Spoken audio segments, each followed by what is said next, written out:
Hello there, and welcome back. What is this place? Disconnected. Disconnected. Disconnected. Disconnected. Disconnected. Disconnected. Disconnected. Disconnected. Disconnected. Disconnected. Disconnected. Disconnected. Disconnected. Disconnected. I'm starting to feel disconnected. You have reached a number that has been disconnected.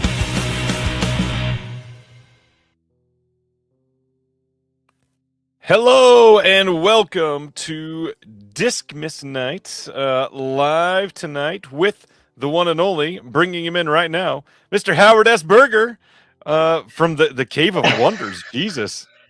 Hello, sir. How are you? How are you? Okay. Almost didn't make it.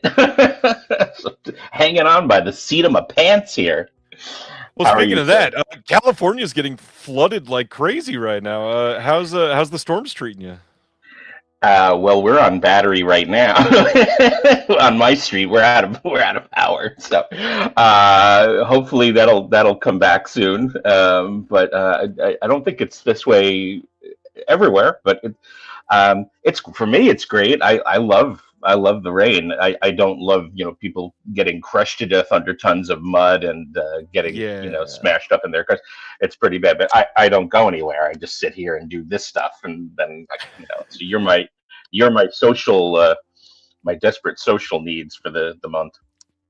But, even on Christmas. Well, it ain't white, that's for sure. It's all just wet. Well, how was Christmas? How's everybody doing? How's the partner? How's life? Everything's going good. Everything's nice. We're just both. Everyone's doing a lot of work. It's just not.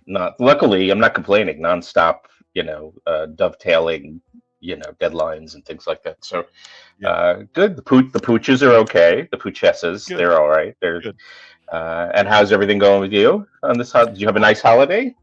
Yeah, we're surviving. My kids both said that Christmas this year was sick and that they made out like a bandit. So I think those are both great things. Demand good hugs. That's all I gotta say. The best thing this year is I got my oldest a desk for Christmas. He finally got his own room, and he's like stoked to get a desk. And, wow! I got it secondhand off of Facebook Marketplace, and I feel like I won the lottery with how thrilled he was. That is awesome. That's cool. I just got my first desk a couple of months ago, and I know how he feels. It's so exciting. Yeah. You're not using the countertop anymore or things like that. Very cool. We got a lot of people excited. Howard's gone. We'll bring Howard back on in just a second. And I was just about to ask him Josie's question. Josephine DeMarco, it was about restless natives. I'll get this asked in just a minute. Oh, here he is again. Maybe. Hopefully. All right, there he is. There you go. We have a bunch of people excited that you are the guest tonight. One of them, Josephine, wants to know, have you seen Restless Natives from '85? And what do you think of it? Probably in '85. I no longer remember, and I don't want to give up why I have no memory of it. But right. Oh, I think you're gone now. Oh, we're taking turns. I'm still here. Can everybody hear me? Hello? Testing. Well, I guess you can hear me or see me. That's what it says. Yes. Ryan's disappeared.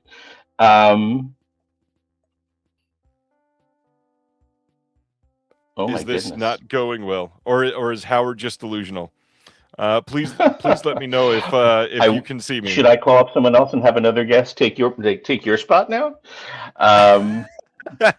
This is live, Christmas live. Oh, I'm visible. Okay, I'm glad. This must just be Howard having problems. This is perfect. Great. I'll improv then and hope for the best, and that hope that he gets power, I guess. Let's try for a third time. Can you hear me now? I can see and hear you now before you just disappeared. This is, we have some major holiday spirits at work here, prankster spirits. Well, let's do our best. Hopefully this lasts this time, and we can make the night go well. tonight, after announcements, we're going to be talking about Howard's contributions from the year and all of the things that he's been doing. I wore a Cinematograph shirt in the honor of discussing your stuff tonight. Nice. You've had a fairly busy year, is the best way I can say that, and instead of just worshiping you for the amount of things that you seemingly break your back doing. Luckily, right? I mean, it's how it goes. It could easily turn on you, but this has been a fantastic, like almost two years of uninterrupted, dovetailing work. So it's really good. I'm looking at these are all just scheduled now. I just did 3 audio commentaries last week, and I have about like 5 or 6 just commentaries coming up in the next couple of weeks. So I got to get those. Those. It's fun. That's why I don't watch any movie. I watch nothing except for what I'm, about to do work on. And I have here. Look at this. It's not me this time. I love it. I'm still here, Howard. You're the problem set. Come back here. I should say some kind of a voodoo thing. This is all you, sir. I don't know if everyone else hears this, but this is lovely music. All right, so Howard might just be gone tonight, and it might just be me, or immediately come back in. That's cool too. I don't know what's happening. This is pure internet failing. Christmas it sounds like.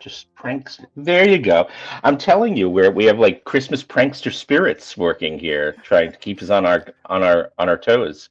People are saying I've been here the whole time, so I think it's just on your end, sadly.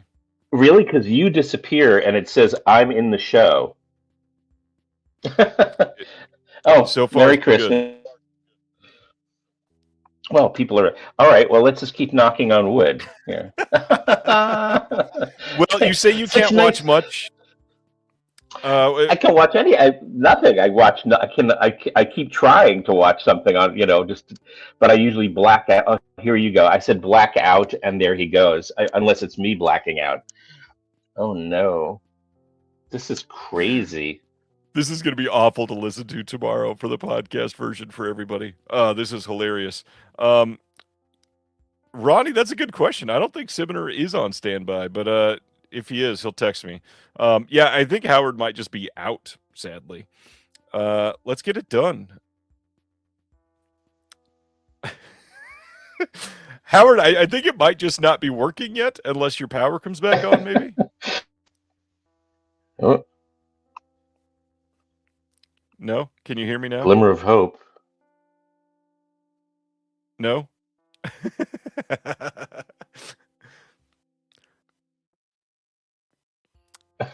All right. I don't think this is going to work. I don't think it's working. Howard, I'm going to call you, I think. Is that okay? Can you hear me? I'm sorry for the terrible TV for everybody.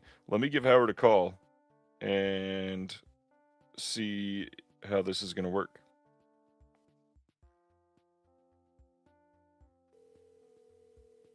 Hopefully this works out. I've never done this. Yeah.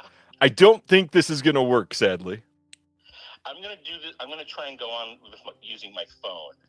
Okay. Yeah, let's try that. Let's give it a try. Okay. If Susan can get me hardlined in the meantime, maybe that'll be better. Let's do it. And if not, I got a friend offering to back up if you can't. No, I'm going to try. All right. All right, let's try it. Actually, Jettison, I do reply to chat. These are not recorded. Thank you. I'm live every single time, buddy. I've only missed one Thursday in 4.5 years, and every other one of those has been live. Yeah, let's get this done. I am. This is not amazing critical film. I am sorry. I am bringing Howard on by phone, and then after that, if he falls through, I will get Jeremy Long on. Jeremy Long is watching, and he will be live. Yeah, Howard lost power at his house. He is in Southern California, and I don't know if you're paying attention to the news, everybody, but Southern California is crazy bad right now. There are streets actually near where I grew up that are completely washed out and not doing well. Here's Howard via phone. Hello. Oh, you Did even you- sound better now. Okay, there you go. Hey, Hi. welcome. Wonderful to see you. All right, hold on one second. Let me. Oh, this Let me makes see. for great TV. There we I go. love this. This is just bizarre. I have never done this on a phone before, but okay. Well, hopefully it works. Hopefully your phone doesn't die in like the next 8 minutes and we can get this No, done. we'll keep it going. So All right. now back on track. So you said you don't get to watch much other than what you're working on. Is there anything that you've been able to watch recently that wasn't a recent physical media release? Or one that's coming up that hasn't been announced yet? Because I'm sure you have about 84 of those too. Yeah, gosh, I think I watched the French Napoleon, the new Abel Gance, the 7-hour Abel Gance thing. I've still never seen that.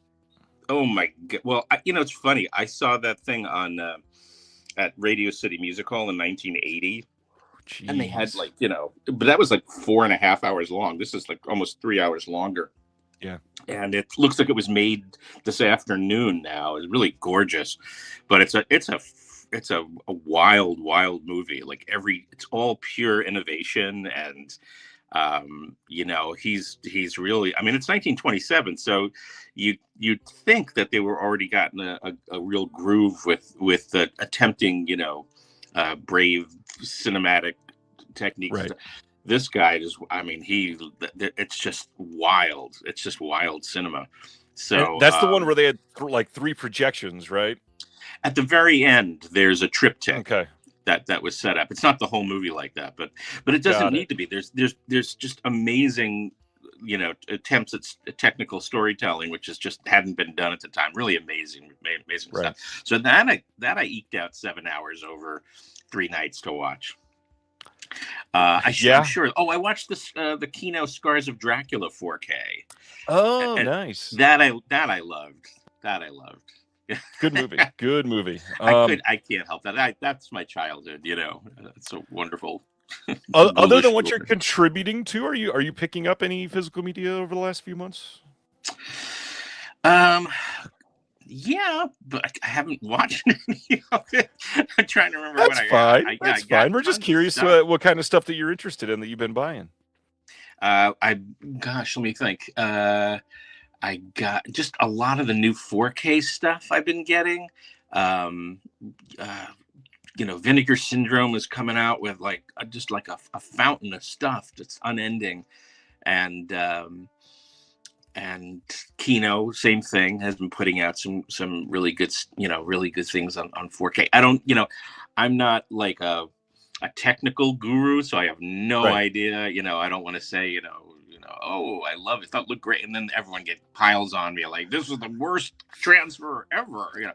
Well, to be fair, compared to most other people, you actually did see many of these projected like on their original runs for many of the movies. Probably, yeah. I mean, yeah, most of them. Although, I have to hand it to, Severin and Vinegar Syndrome.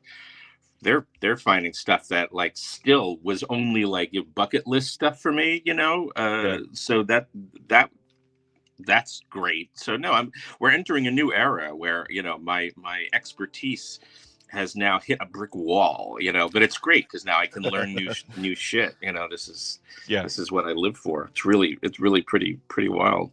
But yeah, I mean, I know I must have watched stuff. I did get a ton of titles, but they're all sitting, they're all in the boxes still on the floor. So I haven't even unpacked them.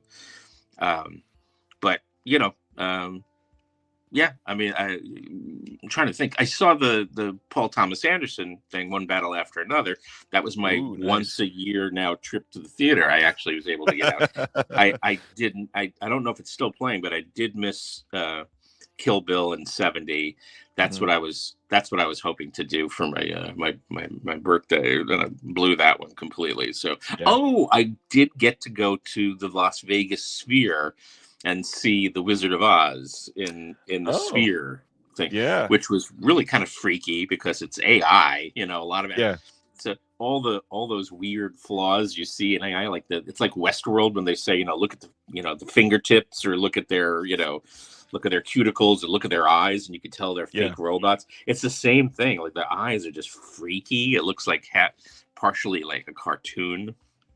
Really weird, but it was fun, and they actually had like so it's almost like they would also have like wind blowing and interactive things that they do in the theater itself, which I didn't know they were going to do. And that was kind of cool because they had flying monkeys also, like additional flying monkey puppets. Like I did not hear that part. Oh, it's That's great. kind of cool.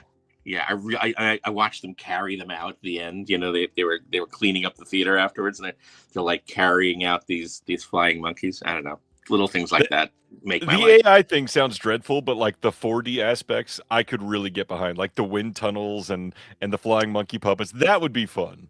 It was cool, and they even had when the forest of apple trees, whatever. They had like these like sewn apples falling on you also from the way high up in this thing, and it's really steep. Like I was terrified. terrified to get to my seat. It's really narrow, and they're all these like the youngest person in that theater is like probably me, and I'm like trying to get it. Everyone there has like real walkers, and and they were everyone's like singing and crying, and they know all the hand gestures the actors do. So I was late trying to get into the theater because it's a long walk from where we were staying, and I'm getting into the aisle, and I look down, and I am gonna fall. Like it's like a steep. You'll get like you're gonna drop into a volcano. That's how steep this thing looked to me, and I was terrified. And I said, I can't go in there. And my girlfriend's already in her seat, and I'm like, I can't do it. And all these like significantly older people sitting, I didn't want to trip on them or something, trying to get to the seat. And they're like, you can do it. You can do it. And they're holding out their hands for me to hold on to. I love that you have all these 74-year-olds cheering you on. That's amazing. 74? We're talking like, guys, they were alive when this thing was released. No, they were talking considerably older than 74. That's the new 30. I mean, like these guys literally had to have been in like their high 90s or no joke.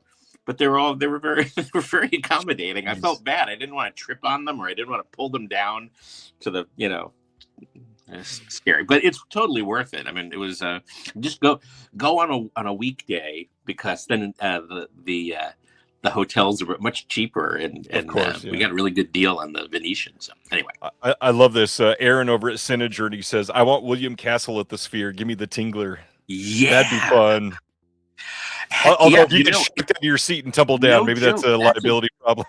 That's a great idea, though. Once you go and you see what the potential is, that's a really cool idea. Castle would work great. Oh yeah, definitely. The Tingler. Holy cow! But what would happen if you tingled those seats? They would just go flying out, and you'd lose half the audience. It would just fall into this abyss. But that's a great idea. What would happen if you tingle those seats? Sounds like a double entendre, Howard. Thanks. All right, so I'm gonna get. I know that you don't have a pile of pickups next to you, but just to share a couple things that I've happened to get in the last couple weeks. My mother-in-law went on my Amazon wish list and got me Scooby-Doo and Kiss Rock and Roll Mystery on Blu-ray.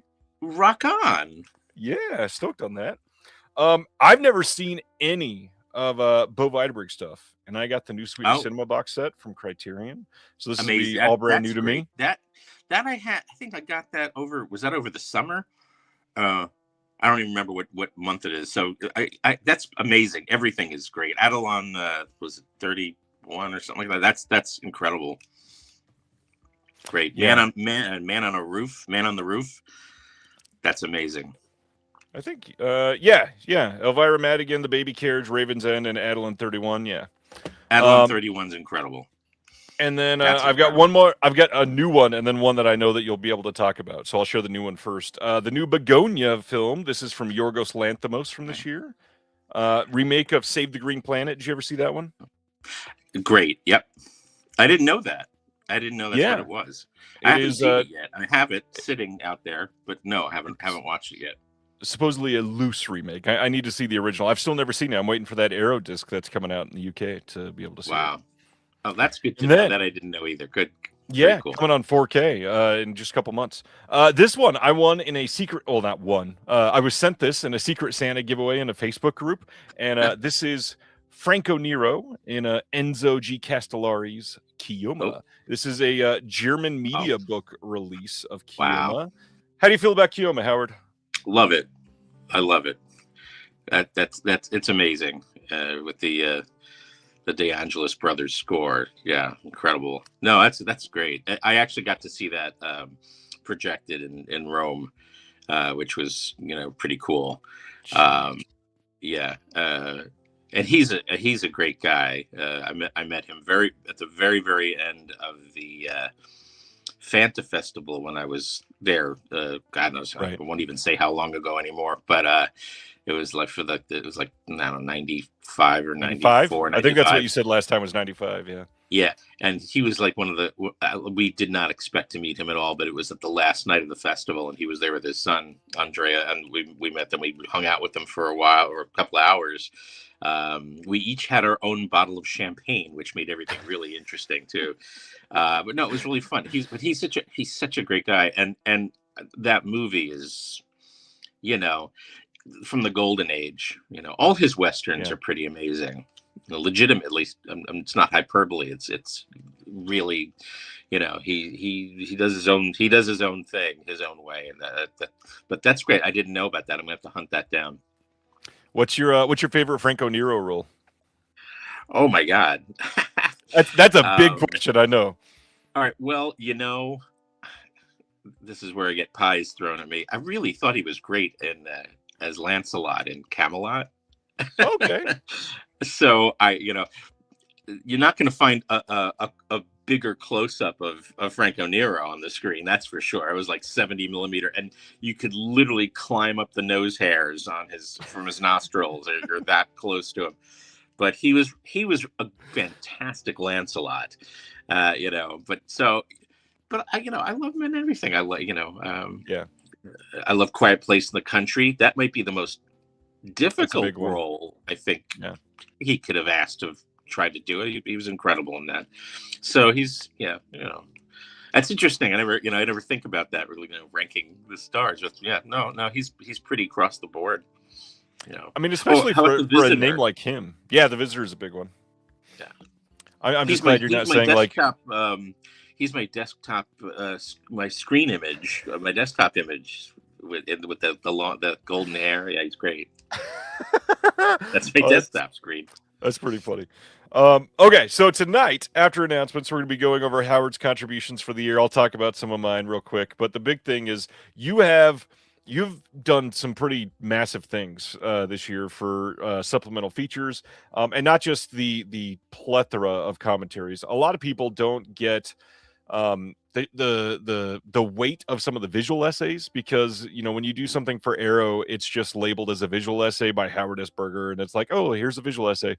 No, some of these are like 45 plus minutes, and they are epics recorded with the stars from the films, properly researched, wonderfully edited, just absolutely incredible pieces. And I especially like Excalibur. We're going to dive into that one, and oh my God, some of the other ones that you're proud of from this year.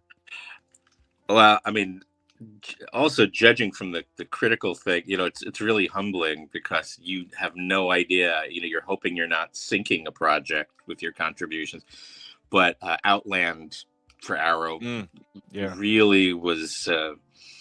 That was just great. My producer on that, Neil Snowden, that he did this, and he did. He's done all the Arrow stuff that I've worked on. Mainly, I mean, I worked with. I just did with another producer. I did Under Siege, which is coming up. I did a thing, but Neil is just an amazing curator, and he's as far as producers go, you can almost collaborate with him. You can get ideas off him. So he makes everything it's just not like a gig. He's into it, and he loves concepts, and so he's been wonderful. And I mean, the stuff, we like everything we do, and especially whenever I work with Kevin Marr, my Destructible Man partner, who doesn't seem to get. It's weird. Like the critics writing the stuff, they always say me, and just because it's my voice, I think. But it's a lot of the visual essays. If it's not just me, it's in the credit as just me. Yeah. But sometimes it's just, we have it really pretty clearly marked that it's me and Kevin Marr. So I'm not gonna steal all credit for the some of the visual essays, but it's when it's the Flying Machiste brothers and when it's credited, pretty clearly, it's me and him. But we had a fun time. We were given really cool projects starting like this time last year. It was pretty funny. We did the Long Kiss Goodnight, and which was a favorite of ours, mainly because there's dummy deaths throughout the whole thing, and I'm sure people know already my affiliation with dummy deaths and film language. It's like they're hand in hand for me, so I can't get enough of dummy deaths. But you even get a damn reindeer in that one, a dummy reindeer. It was so great. But we did like a 40-minute thing, and it just sort of like went under the radar. Like, I don't know if people there weren't that many Long Kiss Goodnight fans, but who knows. But the only time we saw it was this one video review of it or something, it got so far as like, we're pretty tongue in cheek when we do stuff, and we mentioned just because it was Shane Black wrote it and Rennie Harlan did it, and they have a pretty potent sense of humor, and they're very self-aware, and it was basically, we took it like we thought it was pretty clear that it is a satire of these macho movies. I mean, every 2 minutes is another self-mocking comment in that movie about macho movies and things like that. So we mentioned phallic imagery, and we gave an example as a joke. And I think you start reading the comments, and like these guys come out of the woodwork, the guy in the review hated the movie, didn't even listen, didn't even watch the rest of our video essay. Right. But he was going on about how it irks him when critics pull out phallic imagery, and I'm like, okay. It's like all these guys were just like, I'm really bugged by phallic imagery. It was just the funniest thing I'd ever seen. I've never seen a response like that. But we were proud of that one. We thought it was a fun dissection of the movie. But that that was at the beginling of the year. I think that around this time, I remember when the fires in LA were going on. Yeah. So that we start, but all year we did another one, which we thought it was a lot really, really good, a great movie. The Fernando De Leo, The Italian Connection for Radiance and Raro Radiance, and that was another one. I think you can. They did not. Kino did not port it over on their release, so it's locked on the Raro release, the redo. And I would love to hear if anyone's ever seen it, what they thought, because critically it was underwritten, so we have no idea what people thought about that.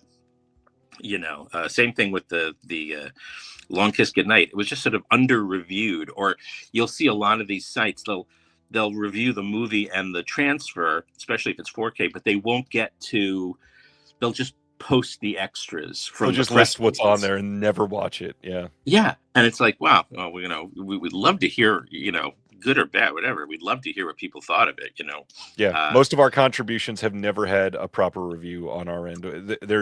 I could probably and list that's a shame, all of you're cranking out some great stuff lately. I mean, really, really great stuff. This whole year has been like, you're apple of my eye. Very proud of you. No, really great stuff. I appreciate that.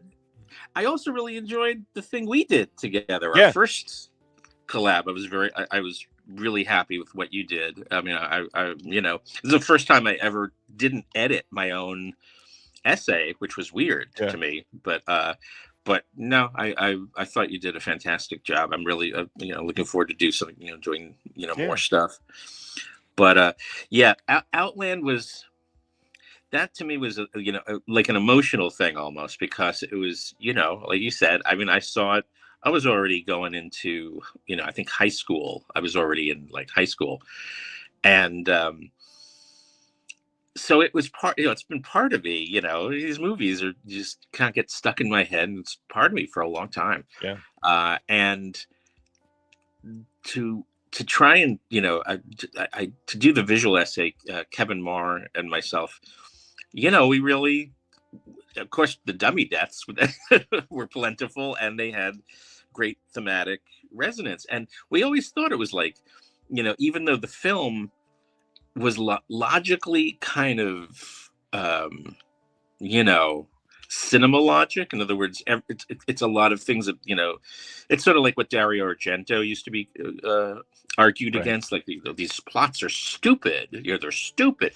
Like, well, it's just kind of fun, it's not taking itself too seriously, and the logic is leaps. It's trying to figure out how far you can push your power, your cinematic power, if you can get away with making people believe in nonsense that just can't, things that just technically can't happen. But that's the fantasy of movies.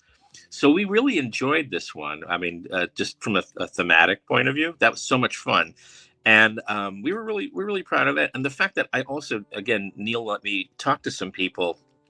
I got to sit down with Peter Hyams, and that was pretty interesting, because there's a lot of he's a polarizing character sometimes, but he's luckily I'm not one of his crew.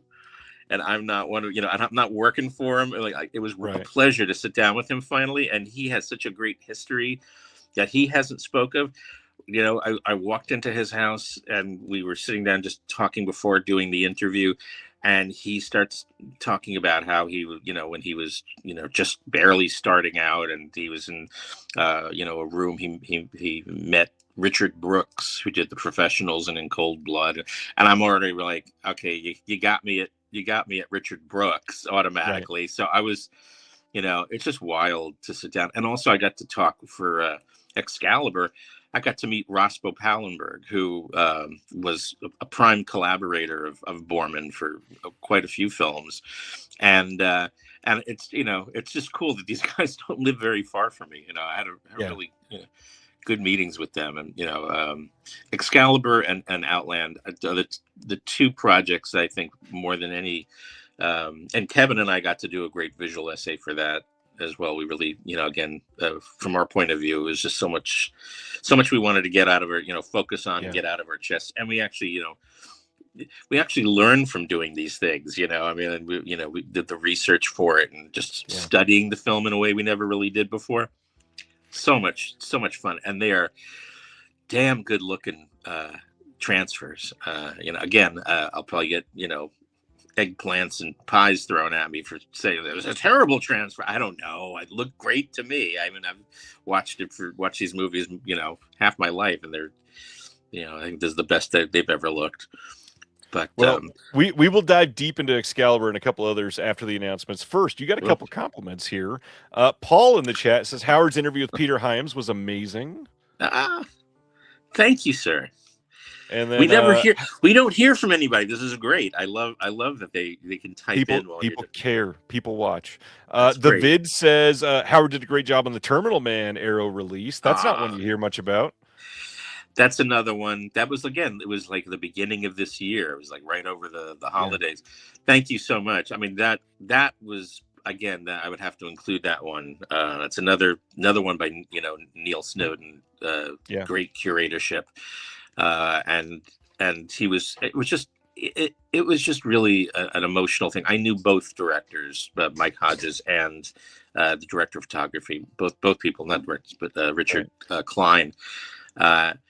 And that was, they were really special to me too. I mean, they, and I'm sure people who have met them also would probably parrot that it was definitely an emotional they were really great people, and their vantage point and their learning and their work is just insane. It's just I get choked up just thinking. Richard Klein was like one of my best friends for a good 4 or 5 years before he passed away, and he was, I think, like 91 at that point, whatever. But he's an amazing guy, and he would come over every Tuesday and Thursday if he could, and we'd watch one of the movies that he shot. He never wanted to watch anything, he didn't even want to watch those. I had to pressure him to just sit down. Yeah. I think he liked my dog, so that was the big thing, was he would he liked coming over and just being with the dog. But yeah, thank you, I appreciate that. That's again, you don't really hear it. I don't know why. I guess maybe because there was no 4K of that one, and people, I guess are kind of hoping. Maybe. I don't know. Not every movie has elements that Let's be even more clear. Most films will never have a 4K. Period. Yeah, it's true. And then our friend Rachel Belwar has a plea for you. Please, more Belmondo commentaries in 2026. Always great with you, Howard, along with Nathaniel Thompson and Steve Mitchell. Rachel, thank you so much. She's great. I mean, I love her column in your mag. I appreciate that, tremendously. That means a hell of a lot. Thank you so much. And yeah, there's more.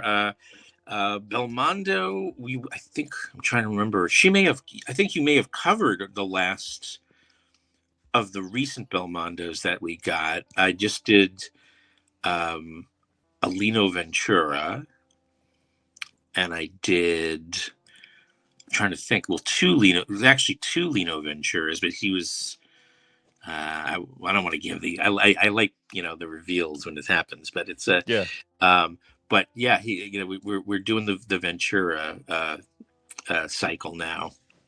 But yeah, thanks. I mean, that's great. And we don't hear. So this is amazing that you that this is like people actually can actually care, Howard. 2 seconds of what that they watched it. Well, let's dive deep into some films. It's kind of the dead time of the year, so there's not a ton of announcements. So we'll get through these real quick, and then we'll get back to some of these contributions.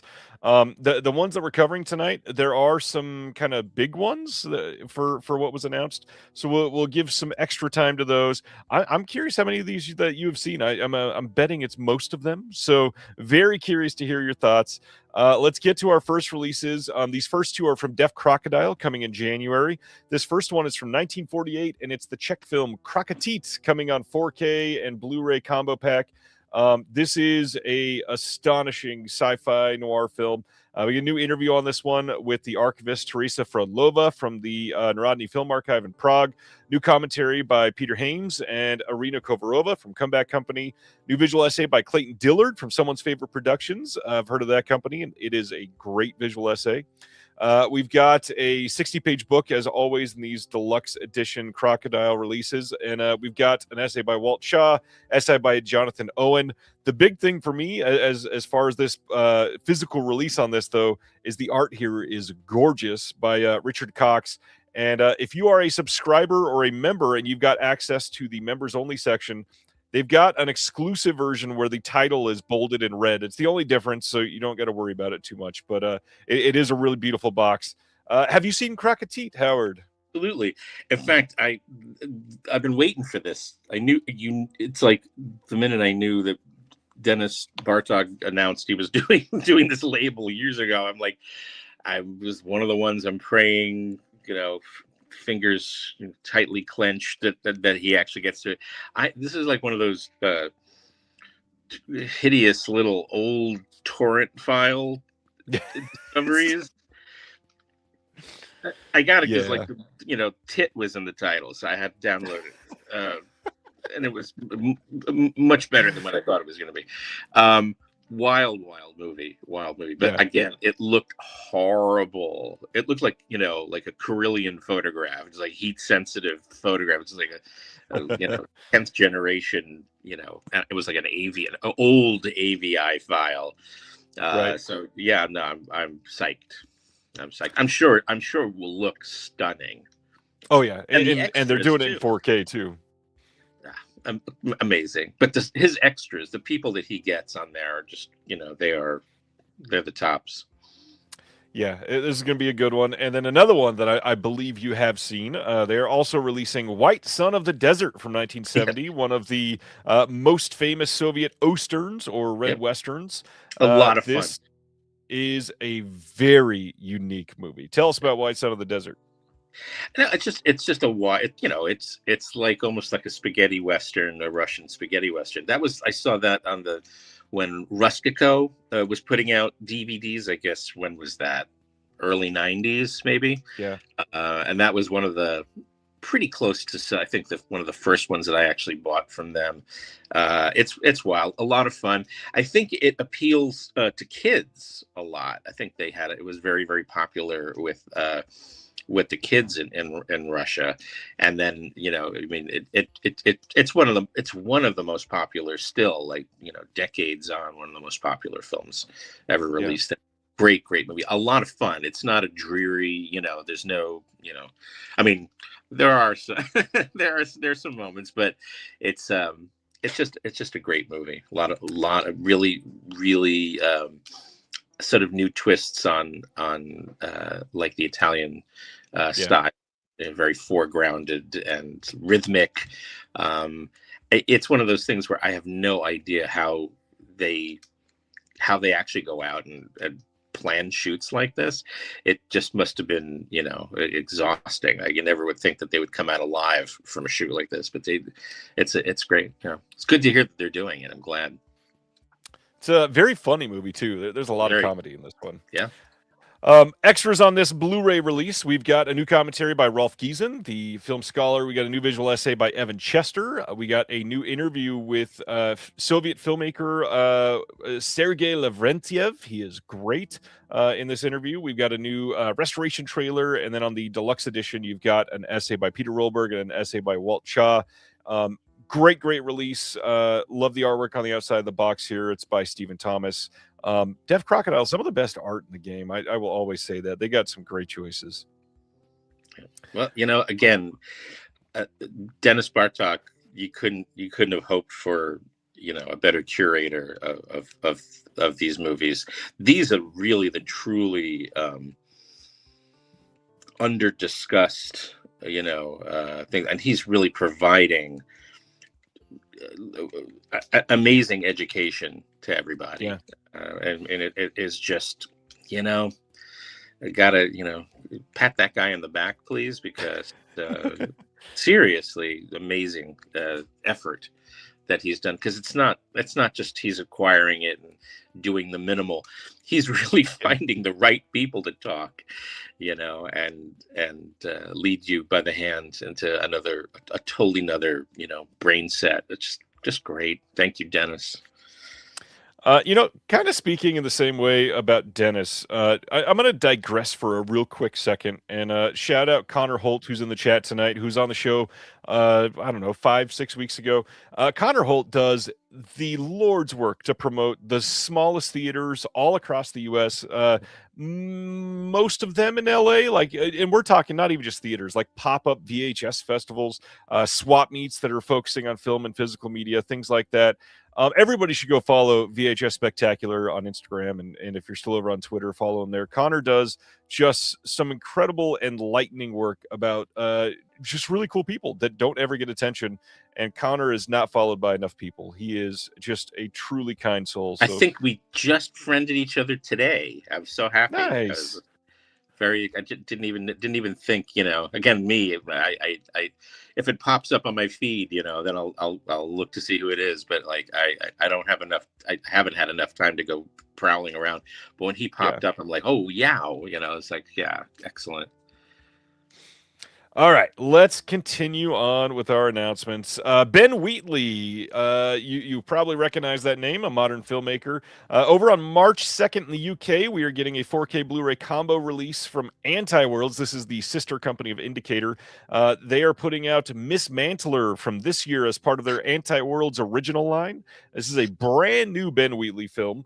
And it's supposed to be very experimental. I'm kind of curious about this one. This says it is a mind-bending sci-fi thriller in the tradition of Alphaville and Primer, but also a love letter to film writing and filmmaking in general. So you got a 4K and a Blu-ray disc in here. You got an exclusive overture film with new music by Dave Welder. And then there's an 8-panel digipack release with new artwork created by Ben Wheatley himself. Are you a Ben Wheatley guy? Have you seen much from him?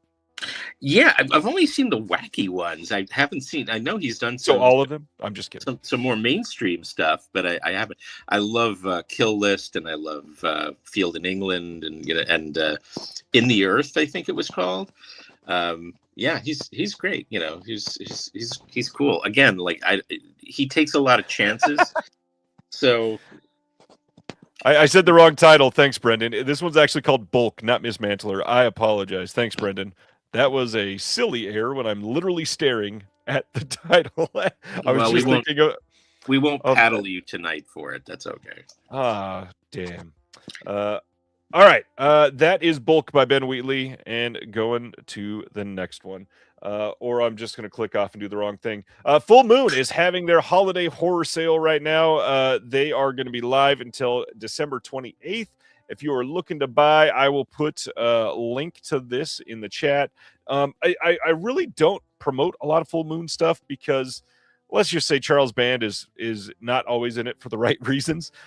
However, I've noticed there's a lot of people that have never heard of Full Moon before messaging me lately. Really? And so really, people getting into this stuff. And so I wanted to share when their stuff is easily the only cost-effective time to buy it because you're not getting the highest quality stuff. But if you're going to get it on sale, please. It's a good time to get it. So check it out at the link if you want it. How do you feel about Full Moon stuff? You and I have never talked about Full Moon stuff at all. No, again, I hate saying it. I have them. They're, but they haven't been watched yet. So I don't know. But I'm not gonna say, I prefer the European titles that they're putting out. Yeah. I paid my dues with the, I used to love things like Tourist Trap. I thought was great, and I thought David Schmoller was my favorite from them. He's definitely somebody, who had stuff on his mind and was, things like, and I loved Laser Blast. But once, starting with things like The Alchemist or whatever, it's really unfair of me to even talk about them because I saw them in probably a highly inebriated state back in the day on opening day, and I don't really remember much. Yeah. It's hard. I was in the proper mindset, but I just don't remember them. So it's going to be, one of those times where when I celebrate like a week off at some point, I'm going to start going through all those things like hand over fist. All the Trancers and Ginger Dead Man films. Got it. I will hold you to that. Well, it's next up. Right? Yeah. February 23rd, over in the UK, we are getting a Blu-ray from Central City Media of a brand new film called The Way We Talk from 2024.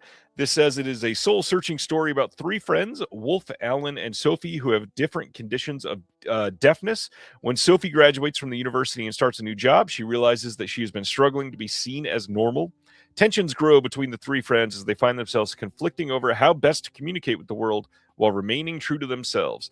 Now, this sounds good. I'm sure you've never seen it, Howard, because it's brand new. Never heard of it. But the main reason I want to highlight this, we got a commentary with the director, with Mr. Frank Jang. We don't get a lot of stuff that isn't like old school Hong Kong stuff. And he went and did this commentary live with the director. So this is cool. Wanted to highlight it. Sounds like a good movie. I kind of want to see this one. Very cool. Yeah, no, I've never heard of it before. It's automatically on the list. Yeah. Next, February 12th on Blu-ray over in the UK from Screenbound is the story of Skids, Scotland's #1 punk band. This is a brand new documentary. This will be limited to 1,000 copies. We've got a live in concert at Guildford, a double-sided poster, and a sticker sheet. Have you ever been super into punk music, Mr. Berger? Yeah, that's my era. Yep. How do you feel about the Skids? Great. I have pretty much most everything they've done on vinyl. That's back in the no, great. No, I again, and Screenbound's coming out with some great stuff lately. So a lot of these companies, I can't even believe there's more coming out of the woodwork. There's some really great. I've never heard of half these companies now, but Screenbound's been doing some really good stuff this year. So I'm really, really glad to hear that they would care about something like this. I'm anxious to see it now. All right, so but the Skids rock. The Skids. Next up, again, over in the UK, February 23rd. We'd already heard about this, but Vision's Home Video is releasing a 4K of Dogtooth. This is the Yorgos Lanthimos film Dogtooth. It will also get a Blu-ray release if you are not 4K. And this will have the brand new Dolby Vision 4K master supervised by Yorgos. Audio commentary with a couple of the stars from the film. Interview with Yorgos from 2009. There's an LFF screen talk from 2025. And then some deleted scenes and trailers. These releases, this will have a slipcover and 4 art cards and a poster. But that is it. I don't think there's going to be much different from the Kino release here in the States. So if you're in the UK, this will probably be the best way to buy it. But if you already got the Kino, probably not much of a reason to upgrade. It's probably not even an upgrade. It's probably about identical. Dogtooth, have you seen this one? Haven't seen that one, but I like I like the director. He makes me laugh. He's disturbing. Yeah. He's great, and this is the film that broke him into the scene. It did very well at festivals. Like Tyler in the chat is saying, I wish I got the hype. I get it. I like Dogtooth. It's not my favorite, although I know many people where Dogtooth is still their favorite Lanthimos film, which is, I don't know. He's made such great cinema since then. So I could not see picking that one. Yeah, no, actually, who turned him on to me was Nathaniel Thompson. My frequent co-pilot with commentary. I mean, he's the one who just like handed over like the whole collection to me at one point. But I actually got through probably a good half hour. That's all I get a chance to do of Dogtooth.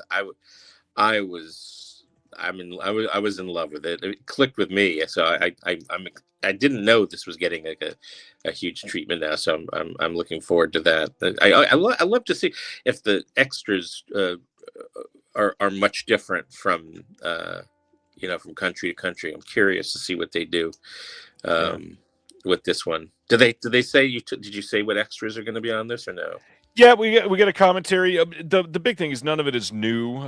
There's a screen talk from LFF Screen from 2025, and then the interview with Yorgos from 2009. But everything there, except for the scan, is all archival, or at least was on the Kino release. I think the 2025 talk was brand new to that Kino disc. Cool. Okay. All right, next up is Genghis Khan from 1965, getting a Blu-ray release from Alliance Home Entertainment, which you may remember is the new name of Mill Creek, carrying that reputation into the storm. This is a fairly big one. Omar Sharif, Stephen Boyd. I'm sure this is one that you've seen at least 2 or 3 times. 100 times. Right. Yep. A great movie. It came. It's one of those things that was going in the wake of Lawrence of Arabia, and you have to have a taste for it because it's 1965. So I'm always careful with people who are expecting a very different look or something. People nowadays they're and it's not a new movie anymore, but they're looking at like Gladiator as like the definition of an epic motion picture, and to me that was like I actually liked the movie. I didn't like it when I first saw it. Now of course I'm Ridley all the way. I even love the sequel, so I have a different, my brain's been poisoned in a really good way, I think. But this is something I definitely would I mean, I watched this so many times as a kid. And family, we saw it. I mean, I was, post infancy. I mean, it was probably on a reissue, I think like a 1969 or 70 or 71, probably like a reissue in the theater. If it wasn't like a re-release, it was like, local theater had a print of it and they were showing it to put it up with something else. But I remember seeing it, and but I've watched it 100 times since then. It's great. I mean, it's a lot of fun. It's sort of like classic comic version of history. It's you just have to have a taste for that. Lawrence of Arabia, it introduced new language. That was cinema, but these other ones were sort of, who did this again? It's this Henry Levitt, and I can't remember. I am not sure offhand, and they're the not director, advertising it. 1965, right? Let's 1965. See. Henry Levin, yeah, I was right. And he did the Levin did the James Mason Journey to the Center of the Earth. So it has like British people playing Asians, and so you have to really not just British white people playing Asian. So there's always going to be something that's going to piss somebody off nowadays. Right. Just go watch it with context. It's just a really fun adventure movie. So well, speaking of that, they didn't even port over the extras from the Twilight Time release, which is kind of frustrating. I am happy to see that it's back in print at least. However, come on, there's already stuff out there. Give us some of the extras. Seriously, especially anything to do with Julie Kurgo, for sure. I mean, give me a break. That I could listen to, and I have listened to her. I have watched things, listened to her commentary. I do not fall asleep during her commentaries, even though that's my preferred way of falling asleep, is sort of like learning in the back, falling asleep and listening to someone tell you all the brilliant thoughts they have. The dulcet tones of Eugenio Ercolani. Yep. I mean, there's a few people. There's a few people out there. Yeah. All right. Next up, it's true. I agree with you. Warner Archive is releasing on March 24th Collector's Vault Volume 2 of their Looney Tunes collection.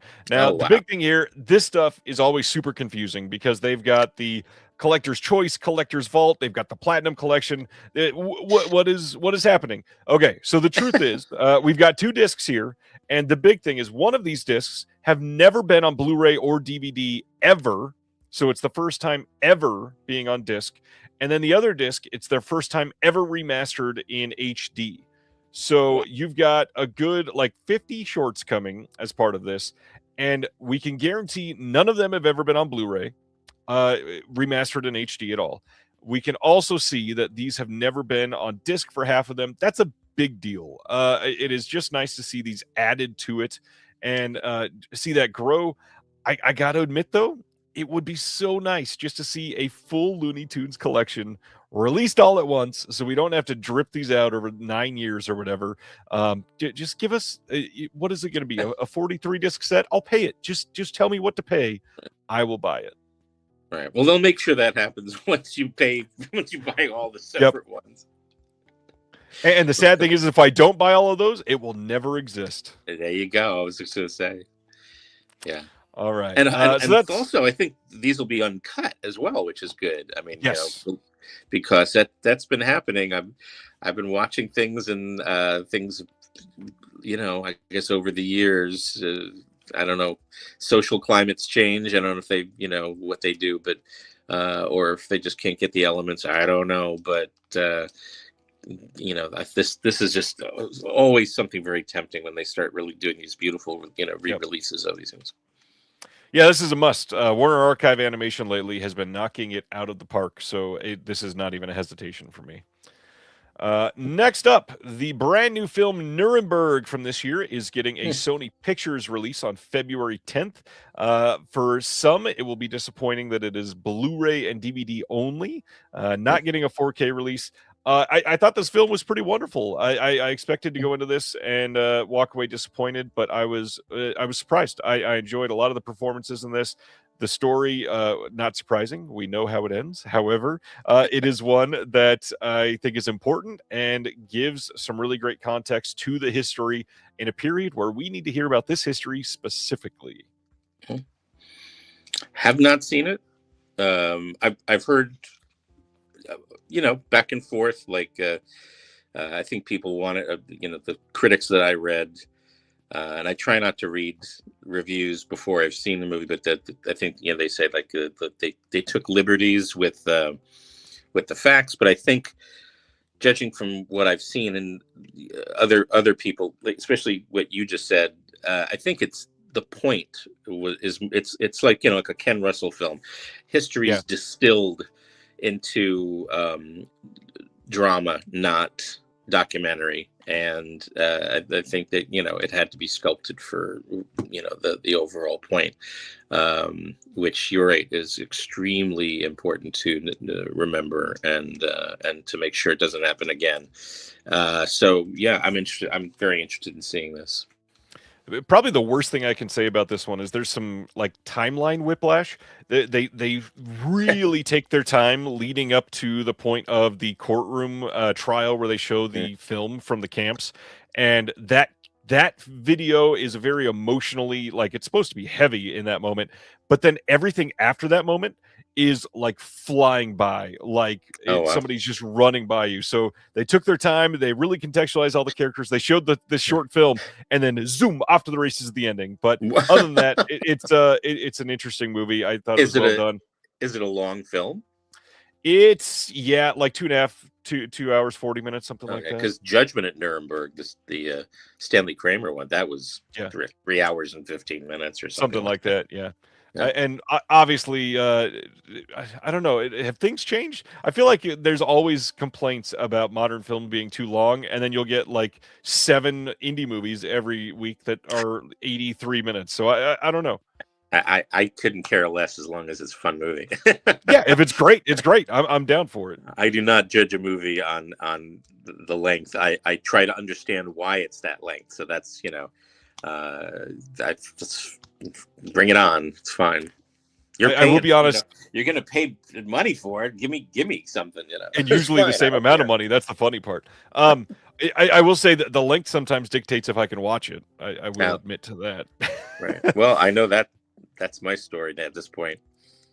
All right, so next month, Music Box Films on January 27th is releasing a Blu-ray and DVD of A Little Prayer from 2023, filmed by Angus McLaughlin, which is supposed to be really great, with Jane Levy, David Strathairn, and Anna Camp in this one. And this is a heart-tugging drama about finding kindred spirits in unexpected places.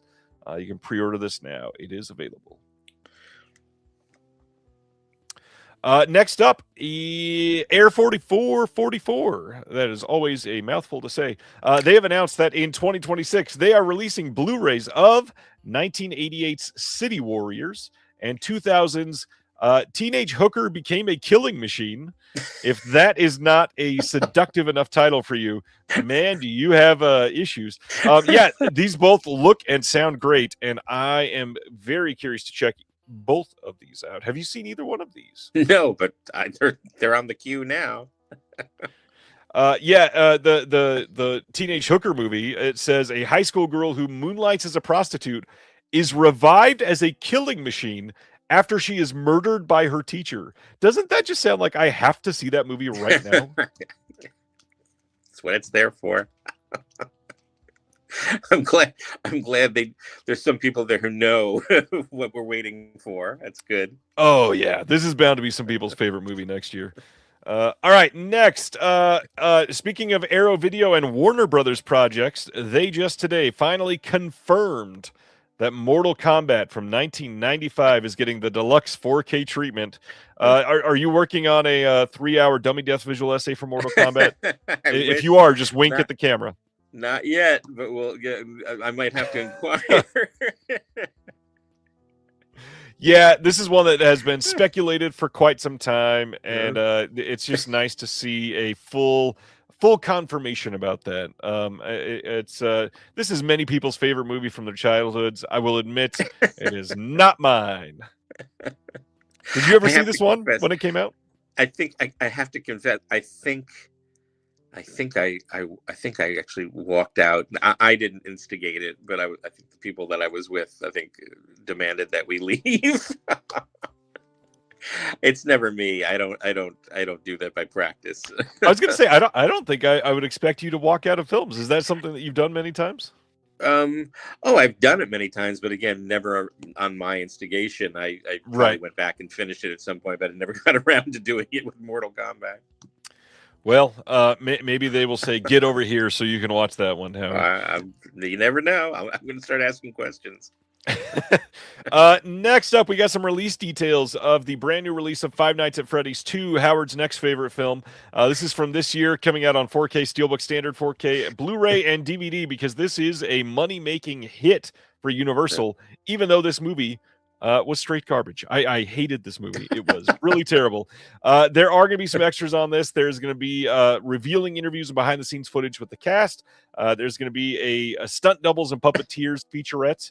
There is going to be Mangle coming to life as nightmarish and multi-limbed monstrosity, the puppet in this. There's going to be a cast and crew revealing how the multiple methods used to turn the marionette into an eerie entity whose unique design and haunting movements are unlike any other animatronic. That kind of sounds interesting. And then a featurette called Sensory Overload, which, no thank you. This film was sensory overload enough. Now you've intrigued me. No, it's bad. This we keep harping on how bad AI is going to be. I swear the dialogue in this may have been written by AI because it is atrocious. There is nothing human sounding about the dialogue in this film. See, it's terrible. You give these reviews like this, and now you've intrigued me so much that these are the next movies that I'm actually going to make time to watch. It's great. Oh man, go watch Nuremberg instead. Next up, some that I've never heard of somehow, even though I've always loved Walton Goggins. But we've got two pieces here. April 7th, Blu-ray coming from Lightyear Entertainment of Randy and the Mob from 2007. This is directed and starring Ray McKinnon, and or I think he directs this. I'd have to check that. I may be wrong there. It might be a different name entirely, and I missed it. But this is freshly scanned in 4K from the original materials, and this is supposed to be pretty good. It's a mafia comedy. It will also include the Academy Award-winning The Accountant, which is a 40-minute short film starring Walton Goggins and Ray McKinnon. But also, on that same day, they are putting out a single disc release of just The Accountant as well. So if you want that and you don't want Randy and the Mob, you can just pick that one up. But I love Walton Goggins, and I need to see these. I do wish that they had not poorly photoshopped Walton Goggins into this scene, because that looks really terrible for a cover. But I'm definitely curious about seeing these. Never heard of him until now. But I love that cover, yeah. It's perfect. I had no idea Walton Goggins was an Oscar-winning short film from 2001, but I got to see it. All right, a film that Howard has seen at least 19 times, I'm sure. April 7th, the Russ Meyer Films estate is putting out Faster Pussycat Kill Kill, and sadly, they're not doing a damn thing with it. This is the exact same disc that has been floating around for a while. So it's nice that this will be easily accessible, but it's not newly scanned. There are no extras on it. I don't even think there's a menu on this. It literally just pops up and plays the film with a really terrible version of the movie. It's basically just like a DVD upscale, I believe, and not even a good one at that. How much do you enjoy Faster Pussycat Kill Kill? Oh. I mean, it's amazing. I mean, it's most Russ Meyer until literally like the Pandora Peaks. I think I'd have to revisit again. I don't know. I don't even remember what I thought of that. Probably not much, but no, he's unique. He's just a master. He's, an incredible visual director, and he's very funny. Work with some really, really sharp people. So no, I mean it's an amazing film, and I mean, if you don't notice the influence on Texas Chainsaw Massacre, I think you're just turning a blind eye, and it's a pretty influential film as well, but really funny and just really well done. I don't know how. It's like with Ken Russell. There's certain people where they could have absolutely no budget whatsoever, and actors who've never been in front of a camera, but they have them really working at like a level best, and always with a certain choreography that only they can do with actors. I mean, it's really crazy. Like the rhythms, it's like they're acted. You'd think they would be acted for the rhythms that he has in his editing. And I just don't understand how certain people get away with that. That's a pretty masterful movie, and it is a terrible shame because that film is, I think, pushing 60. No, pushing 60 now, 60. I guess. Yeah. And I mean, the elements are not getting any better, so it's a shame. Well, and the vid is saying this Blu-ray looks excellent. I don't know about that. I wouldn't say excellent, and I only say that based on what Severin has done for the other Russ Meyers that they did. They've put out 5 of them on 4K, and those are stunning. So just for anybody that's going to ask about this later, the big problem here is the Russ Meyer estate is saying that supposedly they are demanding like literally upwards of $1 million to license just this one movie, and I'm sorry. That's not going to happen. This film is never going to make $1 million, even though it's a great movie. No boutique could ever pay $1 million to put this out because you would have to sell so many copies of this to make that up that it would just never happen. And even something like a Kickstarter would never be enough unless everybody that was willing to buy the Blu-ray that has already bought it would guarantee that they would donate like $400 each. It's just never going to happen. Right. So the only way I see this ever happening is if they drastically lower their price by literally like, I don't know, like 89%, something like that at absolute most, probably even more than that, probably more like 93% is more realistic. Yeah. Good movie and great movie, but great movie, yeah. We deserve a better release with some contextual extras. Yeah. All right. Next up, we are getting from Unearthed Films on April 7th a Blu-ray of Cradle of Fear, starring Danny Filth from the band Cradle of Filth, and that is probably the only reason this has ever been a relevant movie. This is going to be a 2-disc release. The first disc is going to have a making of Cradle of Fear. It's going to have a special German DVD making of for Cradle of Fear. There's an important words featurette, behind the scenes gallery, some trailers. But the big draw here for many people might be a short film collection that is attached to this by the director. We've got a short film called Chainsaw Scumfuck. Doesn't that sound amazing, Howard? There's a short called Bad Manner, Bad Karma, Drill Bit, Night Pastor, Bullshit News, Film Extremes 3 promo, Borderline, and then a shorts behind the scenes gallery and some trailers. That is all we've got. I would give that a go. I like Cradle of Filth. Adam says he's friends with the director. Nice. Oh, cool. All right. TB says Meyer State had a singular moment of clarity working with Severin, probably went back to being crazy. Cool. Yeah, I mean, I don't know. They licensed those 5, even give us another 5 more. It's been more than a year, though, which is crazy. Yeah. I don't know. Come on. We've got from VCI on April 21st, a double feature of The Crawling Hand and The Slime People. This is coming out as Creepy Creatures as a double feature. And what's crazy is they ported over all of the extras from the previous releases, including the Tom Weaver commentaries. And then this is going to have a slipcover on the first 1,500 units, which for VCI, that's wild. I have never seen either one of these, Howard. Oh, they're great. Love both the of them. Movies are great. I don't know about the transfers. I have no idea even what the masters are like, or what it wouldn't matter, because both of these were, I think, when they were at their peak on TV, in like the 1970s, Saturday morning. they looked like they were shot on toilet paper, like printed on toilet paper. Very worse. It's part of the ambiance anyway, so I wouldn't go. Yeah. It would be great if they finally, but VCI, it's hit or miss. I really don't know. But both movies, I have to say, Crawling Hand is extremely disturbing.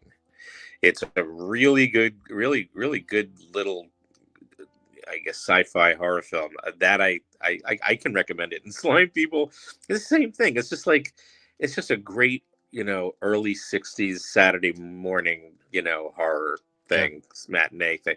So I'd be into at least checking it out. But again, I wouldn't get hopes too high technically, but I have no idea.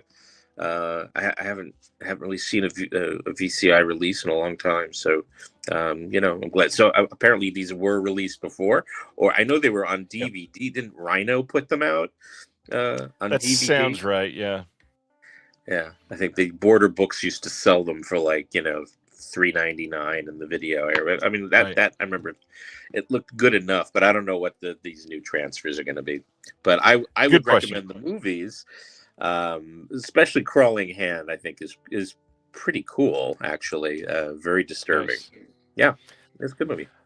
Next up, another full moon title, Mandroid, coming to Blu-ray for the first time ever on April 7th. This is going to have the original video zone on here, original trailer, and then a full moon features trailer compilation, I believe.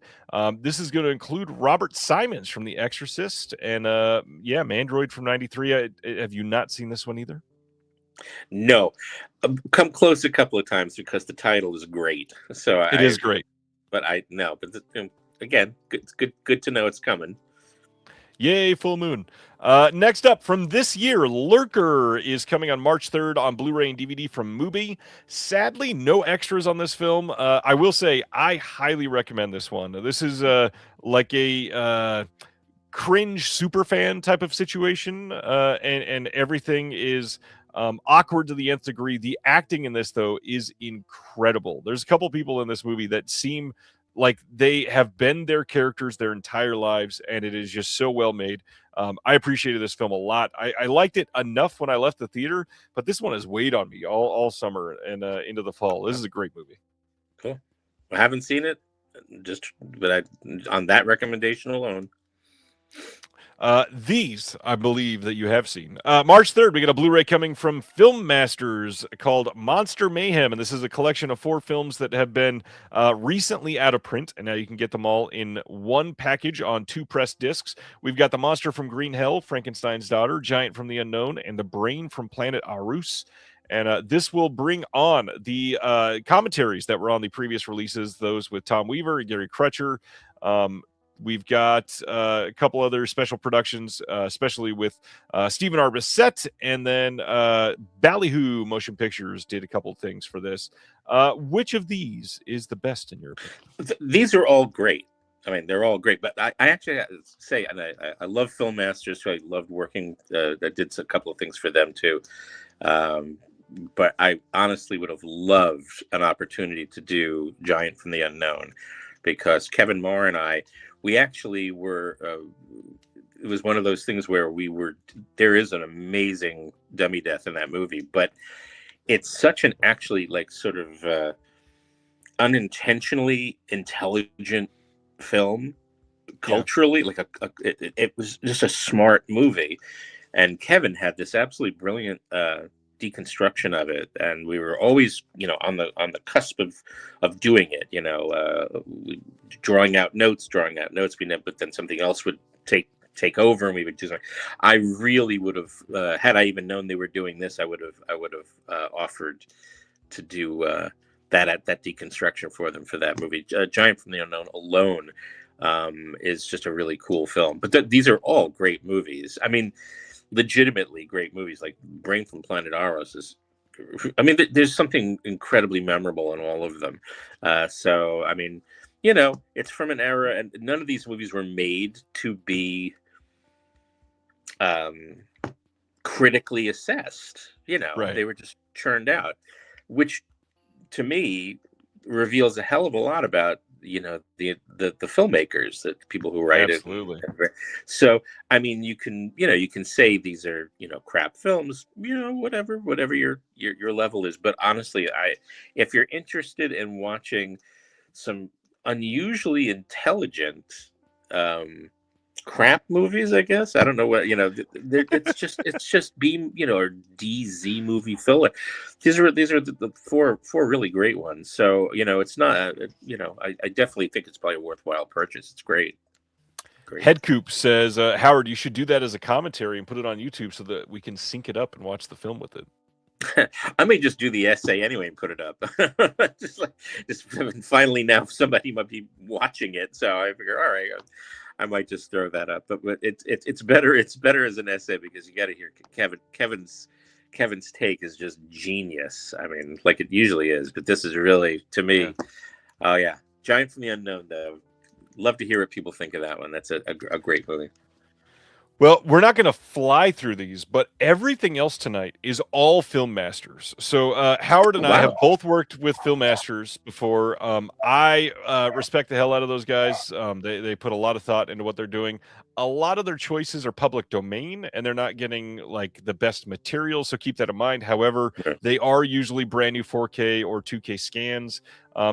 Quite often they're not necessarily restored to what you would expect from like a boutique release. But the other big plus is most of these are quite inexpensive. So if any of these movies pique your interest, write them down. I believe you can look at their website and see rough date. For most of these, I've just got like a month that they're coming out. We don't even have a specific date yet, but we should be finding that out soon. So next up is The Black Six from 1973. Oh, yay. This is coming in a limited edition collection release here soon. No month, no date, no estimation or anything like that. This will have a commentary from Robert Kelly and Daniel Budnick, and that is it. These limited edition titles always have a slipcover, and then they've got a booklet with an essay. But that's all we know at the moment. This is interesting. I believe this was also unrestored, but it was also included on one of the AGFA releases over the last year. So nice to see this getting one that will have a nice restoration and a full release and with some contextual extras. Great movie. Matt Simber, right? I believe so. And I've never seen this one. This one sounds great. Great movie. Yep. Next up is Shirley Temple, coming on Blu-ray and DVD from Filmmasters in March in The Little Princess. This one is interesting because it is going to get a brand new 2K or 4K scan. We don't know which yet. There will not be any extras on it at all, but there will be subtitles. But the big thing is this was a Fox title, and this is now in the public domain. So that's the only reason they're able to even put this out. So this is like, if you want this on physical media, this may not happen much. So check out the Shirley Temple release. It's actually a really good movie too. So I mean, it's not like, oh, Shirley Temple, why? I mean, give it, read a little bit about it, and I think it's that. To me, it's a shame there's no contextual info with it. That's a shame. There's no extras, but I think it's probably in the contract, whatever the licensing contract. But great movie, good movie. My big thing is it's a shame that we're not going to ever get like most of the Shirley Temple releases and nice, big, extravagant restorations with a bunch of supplements, because they're important. They were huge films. Of course, yeah. But time marches on, right? It's true. Next up is The Snows of Kilimanjaro from 1952. This is coming in March on Blu-ray and DVD. This is the Gregory Peck and Susan Hayward film. Again, a 2K or 4K scan, and there will be no supplements, but you'll be able to get it on Blu-ray and DVD. Tell us about it, Howard. No, just another great, really, really cool movie. I'm trying to remember who the director was. I think it was Henry King. It's the other Henry. There's Henry 11 and there's Henry King. Henry King did a lot of the Gregory Peck 20th Century Fox stuff, and this was a big, if I'm right, this was a big Daryl Zanuck, big Daryl Zanuck production for that era. If there's one reason to see it, I mean, you have an amazing cast. If anyone's big fans of like Seventh Voyage of Sinbad, the evil wizard in that, played by Torrin Thatcher. He's in this, and he's pretty memorable in this film. But the real reason to watch it is because the cinematographer of the Franklin Schaffner, the '68 Planet of the Apes, Leon Shamroy shot it, and it is literally one of a kind. It's really great. So it's a shame there's no extras, because this film, of all things, would call for it. There's so many amazing people involved in this movie, but a great film. I don't think anyone would be disappointed unless it's just a mediocre transfer or something. But Right. it's a wild, great, epic, and it's Hemingway. So you're already going to get something. Anytime a major studio tries to adapt Hemingway, especially in that era where Hemingway was actually still alive, pretty perverse. So there's a lot of cool juxtapositions between the source material and the actual film version. Great reason to watch it alone. Good film. Great film. Another good reason to watch a movie is William Holden. William Holden is in 1940's Our Town, coming in March on Blu-ray and DVD from Filmmaster. Same thing, 2K or 4K scan, no supplements, but nice to see this come out. You look to hear pained by that. Well, I mean, these are movies that when they come out, I kind of like hope that I'd get some context for it finally. I like, I love the people that are being asked to participate and share their knowledge, their research, and their own perceptions. We're getting some really, really good people in the past, especially in the past year, surfacing up. So it's just a shame, but well, the movie good enough. Let's get a great version of the movie, and then I can always go do my own research. Good film. We got another one of those coming from 1936's Dancing Pirate. This is coming in March on Blu-ray and DVD. Same thing, no supplements, 2K or 4K scan. We'll figure that out eventually. There will be subtitles. This is the first dancing musical in 100% new Technicolor, as advertised on the cover. Wow.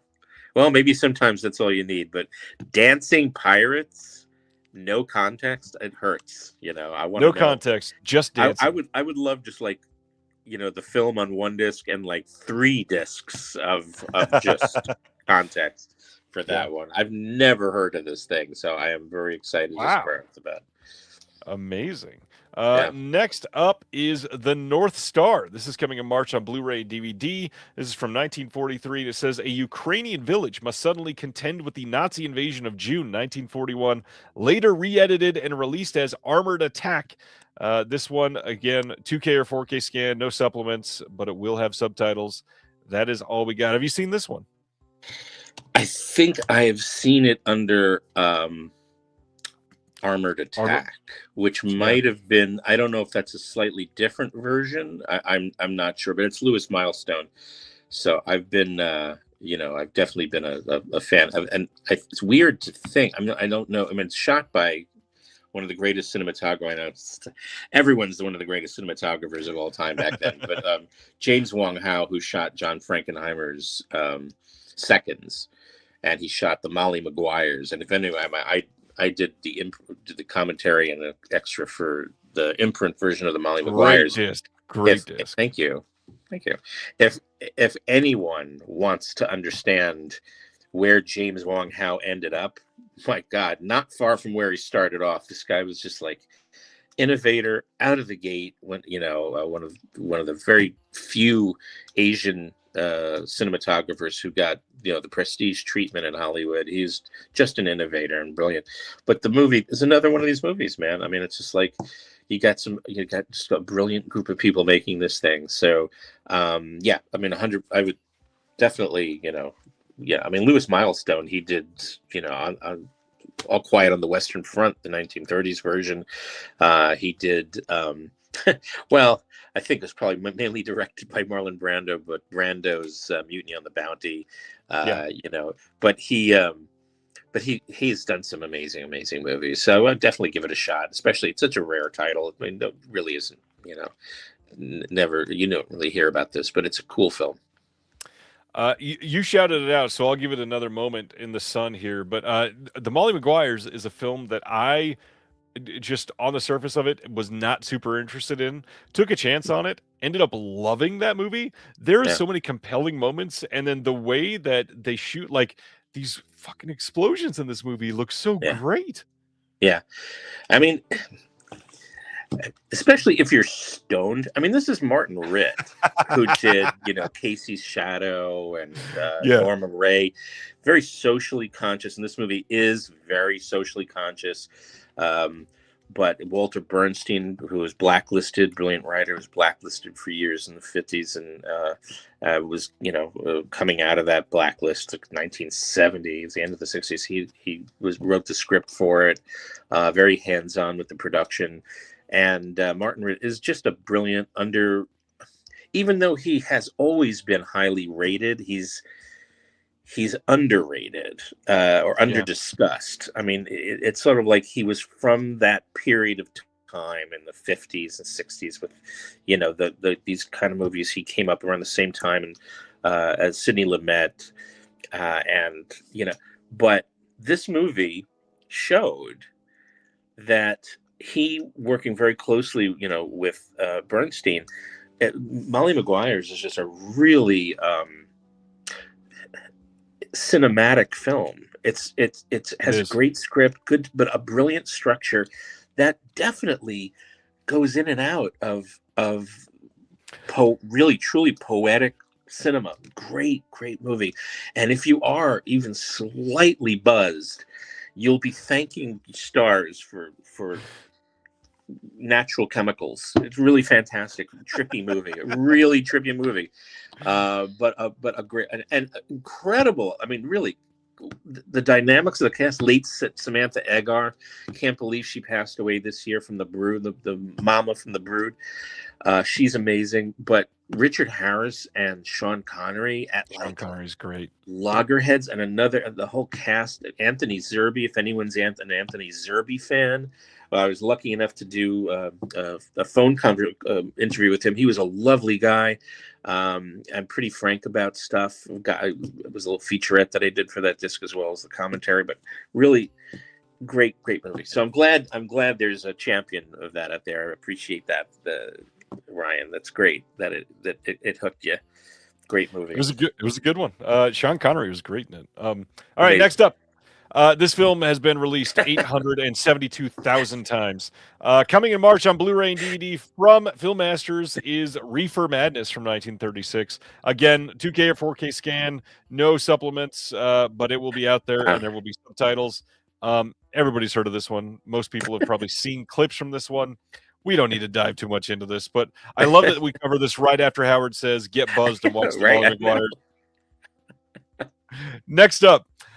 Anime Wong's Bombs Over Burma from 1942. This is coming in February as part of the same collection. So again, 2K or 4K scan, no supplements. It will be subtitled. Anime Wong is kind of incredible. Fuego. I mean, she's on fire. Yeah. I've not seen this one. I need to see this one for sure. Yeah.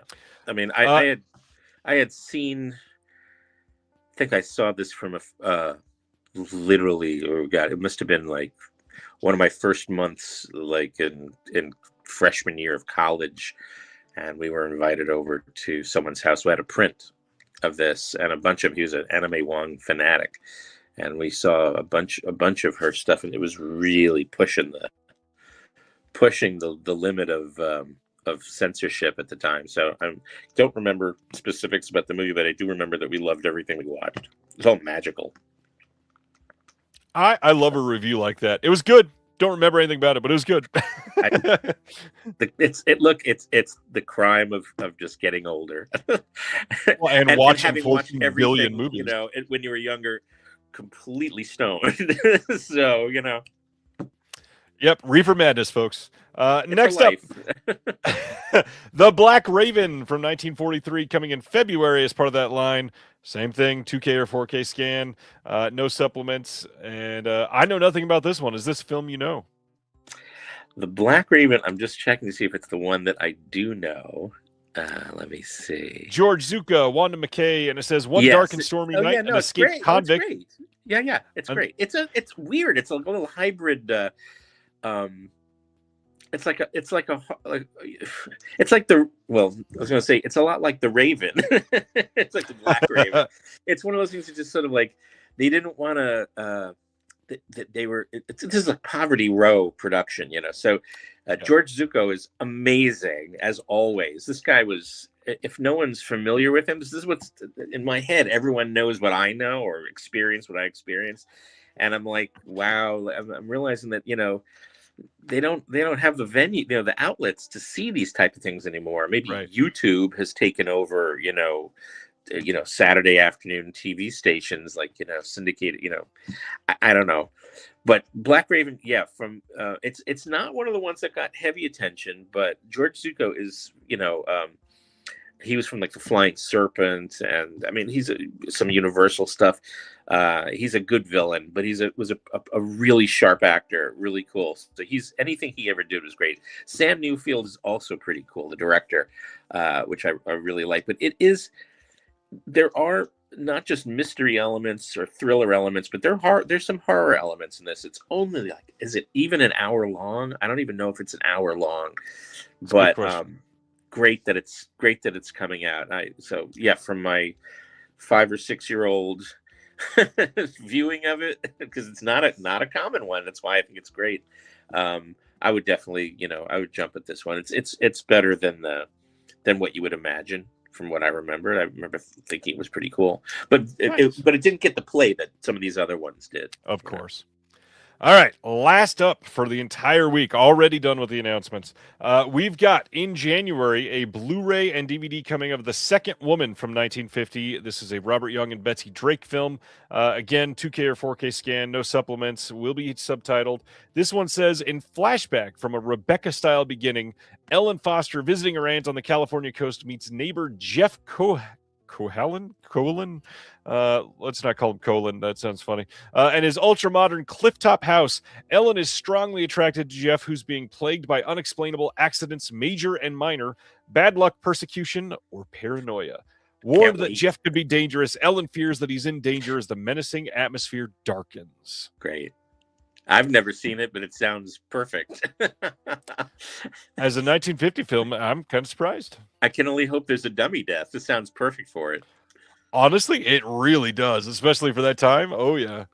No, any kind of synopsis like that, it's like that's not even. You say no more. I'm there. That kind of thing. Yep. Sounds good. All right. Next week, just in case you forgot, it is the last welcome new release Tuesday of the year, which means it's kind of a black hole. There's not a lot of huge stuff coming out. Most of the stuff listed here, is Vinegar Syndrome and OCN releases that are coming out for this month, all the partner labels.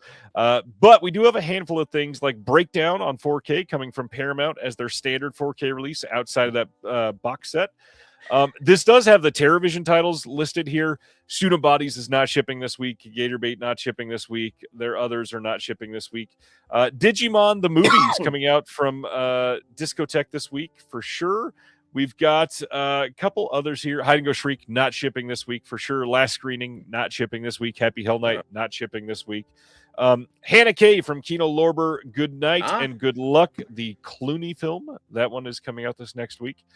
City Hunter also coming from Discotheque. That is the complete second series, I believe. Challenge of the Lady Ninja from Air 4444 should be shipping semi-soon. They did post that those were delayed. Same with the Art of the Devil 1, 2, 3 and Nami collection. Beast Wishes is a documentary that I need. That one will be shipping this week. I've got that one pre-ordered.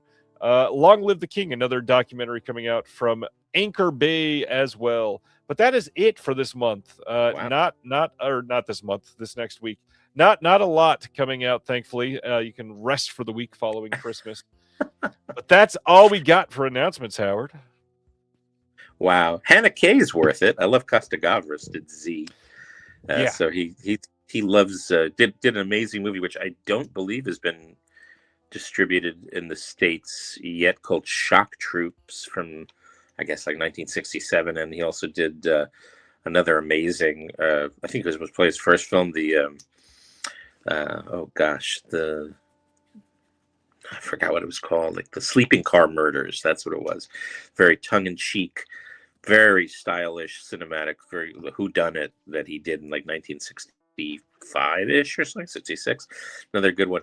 But Haneke is also, it's a later movie with Jill Clayburgh, who's brilliant. But I'll endorse this one completely. It has it's one of these moral examinations of a time at the time, a timely situation. I guess it's pretty timely now too. Only it's gone far worse. A Middle East plot, intricacies. I think it's a courtroom drama, but a great movie. Really, really cool film and an interesting discussion. But Kino, good. I'm glad they're doing it. It's in good hands. Good. Solid from Kino. All right, Yeah. we're going to talk about some of Howard's contributions. I might pepper in some of my feelings for that in there as well. But my big thing is, as we're going through these, if you have any questions for Howard, please post them in the chat and I will ask. I'd love to get more interaction on this part because, again, a lot of people that work on supplements, there's not a lot of feedback. There's not a lot of discourse on them. There's not a lot of discussion on what goes into them. So, I mean, I don't think we even covered this the first time that, like years ago, that you and I chatted. What do you look for in a good supplemental feature, Howard? What is your favorite type of supplemental feature? Just some kind of personality from the people who make it. That's honestly, it's funny you asked this because I was just talking to a couple of people about this, and I always thought it was great. The first thing I ever went for when I was watching a disc is if they were interviews. I hadn't even, visual essays were, that always seemed like a totally separate thing to me, but interviews. And I kept noticing that even though I was interested in the person and in what he was or she was saying, I would lose interest kind of quickly. And I went back and I started watching. This is why I don't get really time to watch features that much lately. I'm really watching a lot of older extras and to see what I've missed in terms of the person who was conducting the interview or editing the interview. And I noticed a lot of things, and I wonder what you think of this. I see like a lot of interviews they're either done like a how they do it for the junket interviews with like the back, like a little backdrop set built or something, and it's always like a colorful lighting, whatever. But then it's never like they don't really go into. Maybe this is because of the company having their having the lawyers go through the tapes. That's always possible, but it's never. It's always like about just the film, so I never get to know really who is talking. It's always like a guy who showed up on set, and it's like it could be the greatest cinematographer or the greatest director, but somehow a lot of these things really didn't reveal much. It seemed so hermetically sealed. And do you ever notice that sometimes when they have they'll have a second camera, usually like an iPhone or something, so it doesn't quite match the camera anyway. I mean, it's like the footage just doesn't quite, but it'll just cut to like a side view, and that always kind of throws me. That I lose focus quickly because they're not talking to you anymore. They're like suddenly they're cutting to like a side shot, and I've been noticing how much that really bugs the hell out of me lately. I'm kind of fascinated with like Zoom conversations or filmed Zoom conversations or something more direct where they're actually looking at you as opposed to just answering questions. So I kind of like seeing that. Do you know what I'm talking about? Have you ever seen that with the?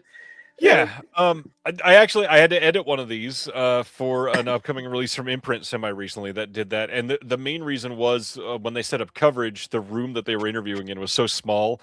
The what would be the normal B camera was literally almost like a side view of the face, and the reality is you're paying for that. You should use it at least a little bit. So I didn't overly use it, but it I don't know. I do. One of the big things I do like is keeping the viewer engaged. And a lot of people nowadays just changing the angle does that. But also, of course, using like clips from the film or just showing footage while they speak is big for that a lot of the time. So it's nice to see some coverage. But the Zoom interviews, I don't know. It depends. Like if Deaf Crocodile, for instance, they're interviewing somebody from Moscow. We can't really call in a studio and get them in a studio. I get that, but a Zoom one makes sense there. If they're in LA, I don't want Shout Factory doing a Zoom interview with somebody else who's in LA. That doesn't make any sense to me. Right. Yeah. I mean, it's just sometimes the smallest little thing, but if I start like not paying attention to someone who I'm naturally interested in, and also I just like to know. I like to get to know the person and his attitude or her attitude towards their career or what their career was. I just had the privilege of doing, and it may not be, this may not be everyone's taste, but I'm just saying, you asked me, so this is my take. I had a Zoom conversation, and it was in, like you said, it was in Spain. It was done. They were in Spain. It was Peter McDonald, who was like the greatest second, assistant, the second camera and cameraman. I mean, my whole childhood, all these British movies, these which were almost, you could consider them almost, experimental, in a way. He used to be Jeffrey Unsworth's cameraman. And then ultimately he went on. He directed. Ultimately, did like his own. He directed his own films. He directed like Neverending Story 3, I think, or 2 or 3. I think 3. And he also did like Rambo, the third one, the Rambo 3, and he did some Jean-Claude Van Damme things. An amazing, but he was camera on Cabaret. And he did work with Unsworth on 2001. And he was, I was so fortunate to set up a Zoom interview with him. And he was so magnetic to me. It was like a gift that he, that fact that he just gave up the truth about working with some of the greatest people, Richard Lester, Basil Dearden. I mean, like the people that he was listing off and discussing about his approach to things and anecdotes working with certain stars. There's a great bit about Oliver Reed. And this is all leading up to his work on Zardoz and Excalibur. So it was a 4.5-hour conversation. Jesus. And I was glued. I just couldn't even, I had to cut it down. It was painful. I had to cut it down to, I didn't want to shortchange anyone, but I wanted people to know him the way he let me know him, which is just wonderful. And he's got a great sense of humor and an amazing raconteur and a life that you just, it was working in film, not on digital video, and he created, helped create, innovate a lot of things that people are still struggling to replicate on digital video. And but I cut it down to like 75 minutes. Jeez. And it's still, I wanted to go further with it because the stories that I had to cut out were just like almost criminal that I had to cut it out. But I want people to know this guy. I mean, right. He's a lovely guy, but they don't have the same. They didn't grow up. A lot of these people didn't grow up with him the way I grew up with him. Just seeing the name over and over again from when I was a little kid, straight through all these movies that were like my favorite films that were just on TV. I grew up with him, so that I like the fact that we had to do it over Zoom because he was really he knew how to use the laptop lens to act to his performance as well. It was just great, and he was just great. It's the most fun I've had doing an interview in a long time. Well, Let's dive deep on Excalibur. We got two real quick comments before we go into that. One, Terry Talks Movie says, "I want to see interviews where the stars sit in a pub getting pissed with the interviewer." And this totally reminds me. This last year, we got Joe Bob Briggs for Sledgehammer, and he was exhausted, literally in a bar. And we go to shoot, and then suddenly he's just on. The dude is like, it was filmed during the weekend of a convention, and so he was just beat already, but he was just immediately on as soon as we started filming. And then the other one, Robert Hubbard says, "Hello, Howard. Big fan of the Terminal Man features on the Arrow disc and your commentary with Howard Thompson." I think we mean Nathaniel Thompson on the Big Bus. Steve Mitchell was with me, or Steve Mitchell on that one. The Big Bus, not another one that we hear a lot of comments on. So that's nice. Bus. That was Nathaniel, sure. Yeah. All right. So Excalibur. Why 4.5 hours is a long interview. Does Arrow, I don't think you've told me this yet. Did they dictate how long it could be, or did you just say, this is what it is, I'm turning it in, and it's 75 minutes, so good luck?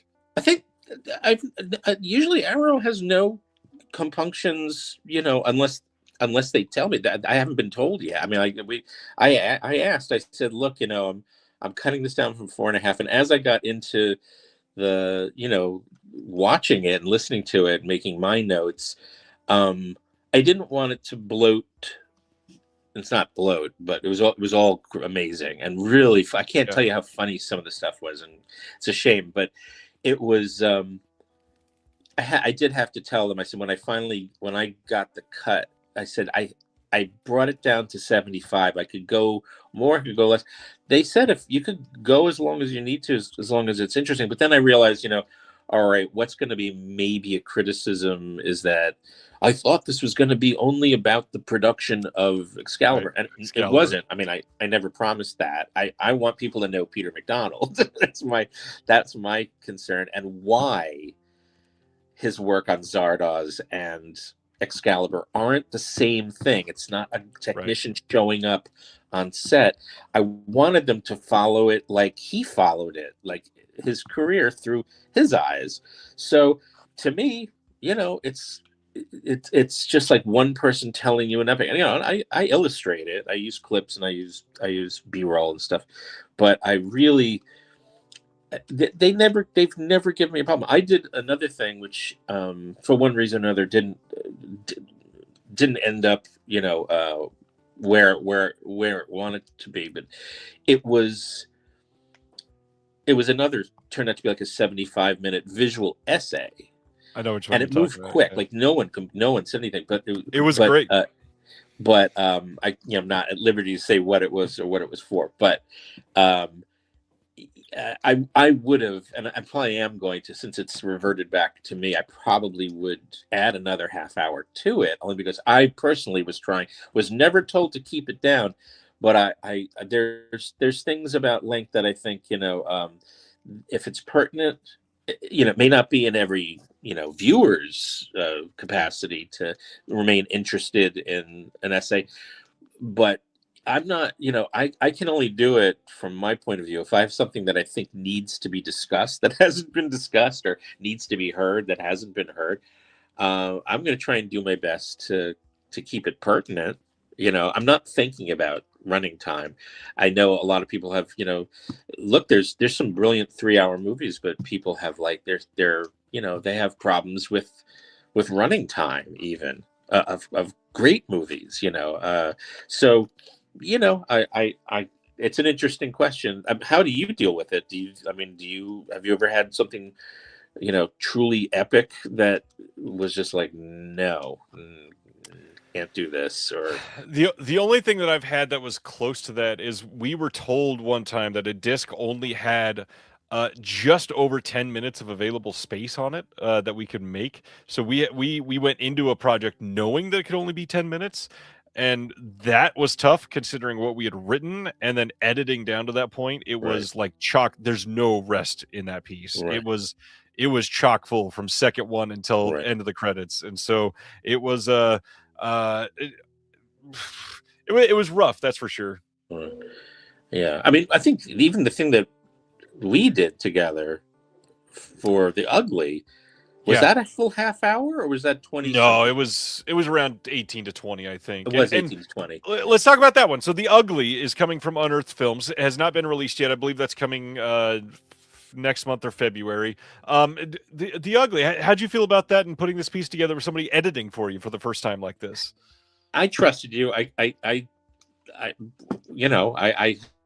tried to not guide that much, but I hope I gave, in the way I wrote it, I figured, let's see where you take it. I mean, we never have enough time. I mean, especially when you get to the editing stage, it is really sometimes you're usually juggling 2 other projects and you're on a almost 20-hour schedule sometimes. And sometimes, so I kept going, like, I hope I'm not complicating this for him. I'm so sympathetic to it. How I feel about doing it myself is, but I had complete trust doing it. I just was hoping that I wasn't unclear, or I wasn't making my thing. There's so much to go over with The Ugly. I mean, there's so many antecedents that and it plays with it. Like, you think, oh, that's such a cliche, but then I would watch it for like the 3rd time, and I go, something. It's very possible that he's doing some subversive twists to a lot of these tropes that have been accepted in that genre, and I like that. There's another movie that Nathaniel Thompson, who I'm glad ended up doing commentary for the disc. He was the one who he wasn't attached to it yet when we were working on it originally, and I was so happy because he's the guy who introduced the movie to me. He was saying, "Oh no, it's a great movie. It's a great movie." And I go, "Okay, well, I'm psyched. I'll watch it."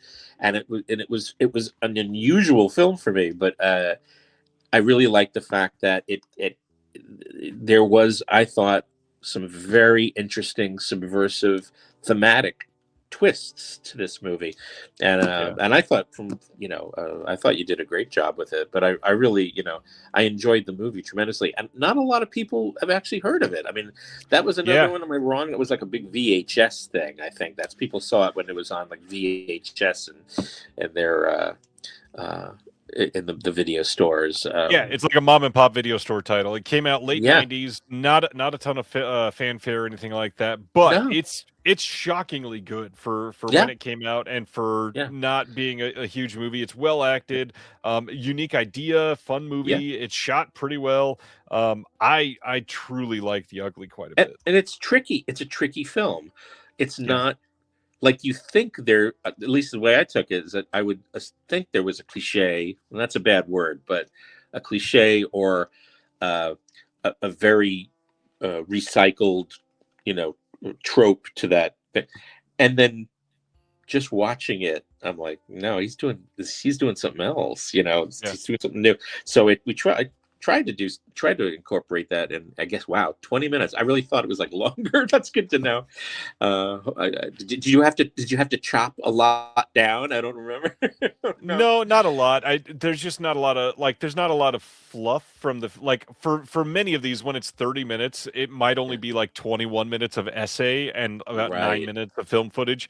There's not a lot of just film footage, because the way that we did the essay, it's not a lot of that. It's a lot of just focus on what inspired this, what came from it, and what the film itself means, because there's a lot of layers to the movie. Yeah, good to know. Again, I can't wait till people see it, but I hope people respond so we can get some feedback too. I mean, it's always good to hear feedback. Might not change what we do at all in the future, but at least we get an idea of what it's coming on across like. You got a question. Ragnar wants to know what made you want to be on physical media to begin with. Is there something that made you want to speak on these films, to be on the disc?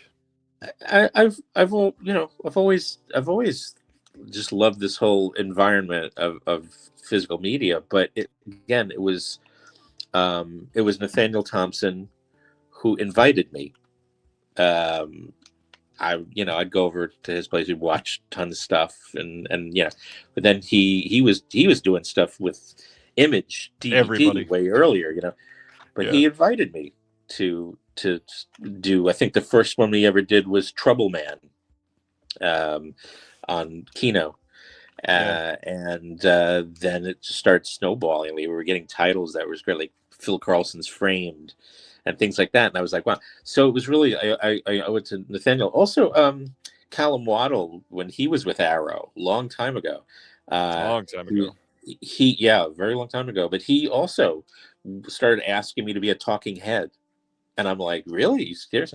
But so, so I had, a lot of really cool, movies through that. But I just love, that's the first thing I go to is the extras on the, on the DVDs, the Blu-rays. I can't, I've always just been, I've always been interested in the personality of the artist, of who did it. And like I said, some of them really capture it.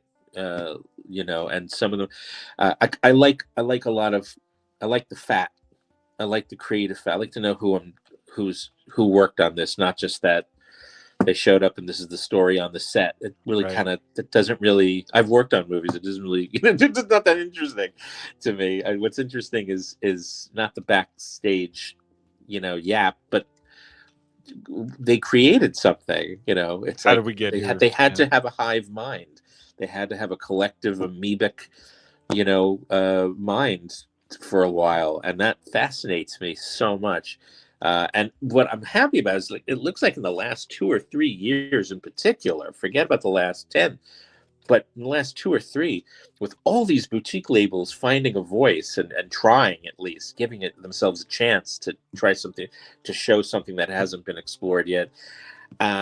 It's cool. There's a lot of approaches to film and history. I mean, look at Deaf Crocodile.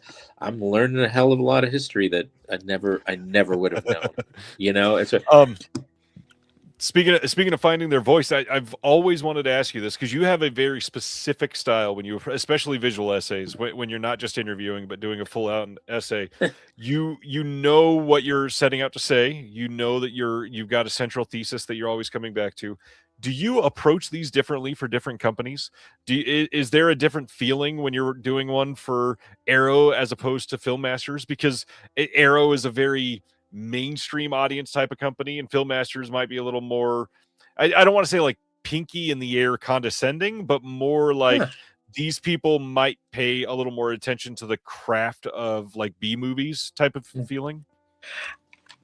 It's more film by film, not company by company. It's funny you say that, but no, and I don't even know, like, it just becomes, because when I'm working with Kevin, when Kevin's my co-writer, or writer, I mean, he I throw out whatever I can sometimes with him, but he's the master, and he's the driver. I have to sort of find the voice that he has, and it's sometimes inadvertently, I'm not going to say facetious or sarcastic, but that's not, there's no contempt in it at all. It's just, I have to find the right, voice for it, I guess. I don't think about it. I hate hearing my own voice. So it drives me crazy. And sometimes I'll change it.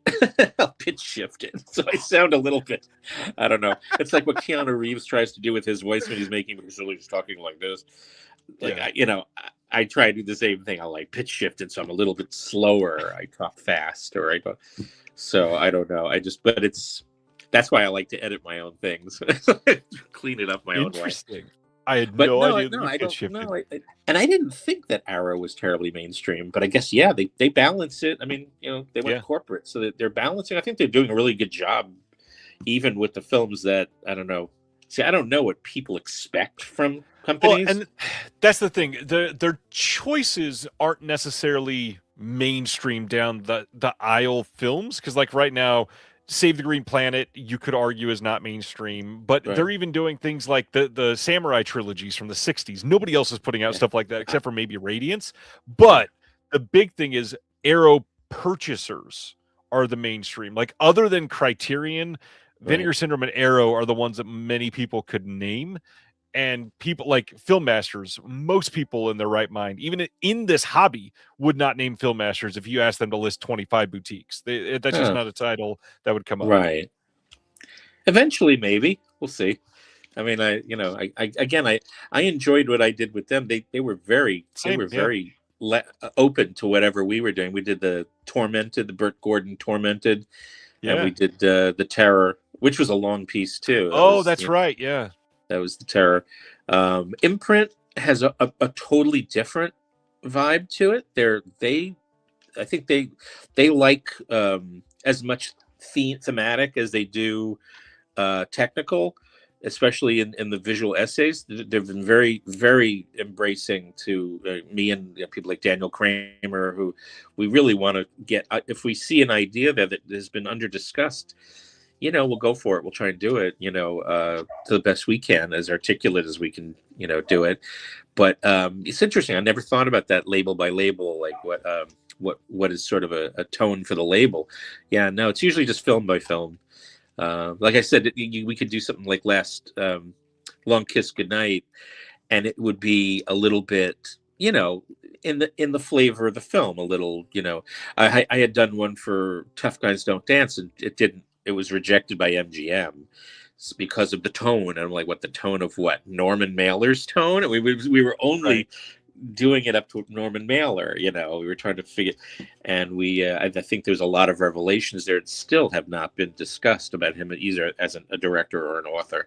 But that's something that, again, I own it now. I'll probably put it up somewhere at some point if it doesn't get taken for another, if someone else doesn't end up handling it and can, I don't know what MGM's like now. That could be different now. So for all I know, yeah, it's sad. It's too bad. But like with Excalibur and Outland, again, I'm dealing with Neil Snowden, who is really, he just is, he entices you. He allows you to explore something that isn't just by rote at this point. So Borman, I had to realize John Borman, a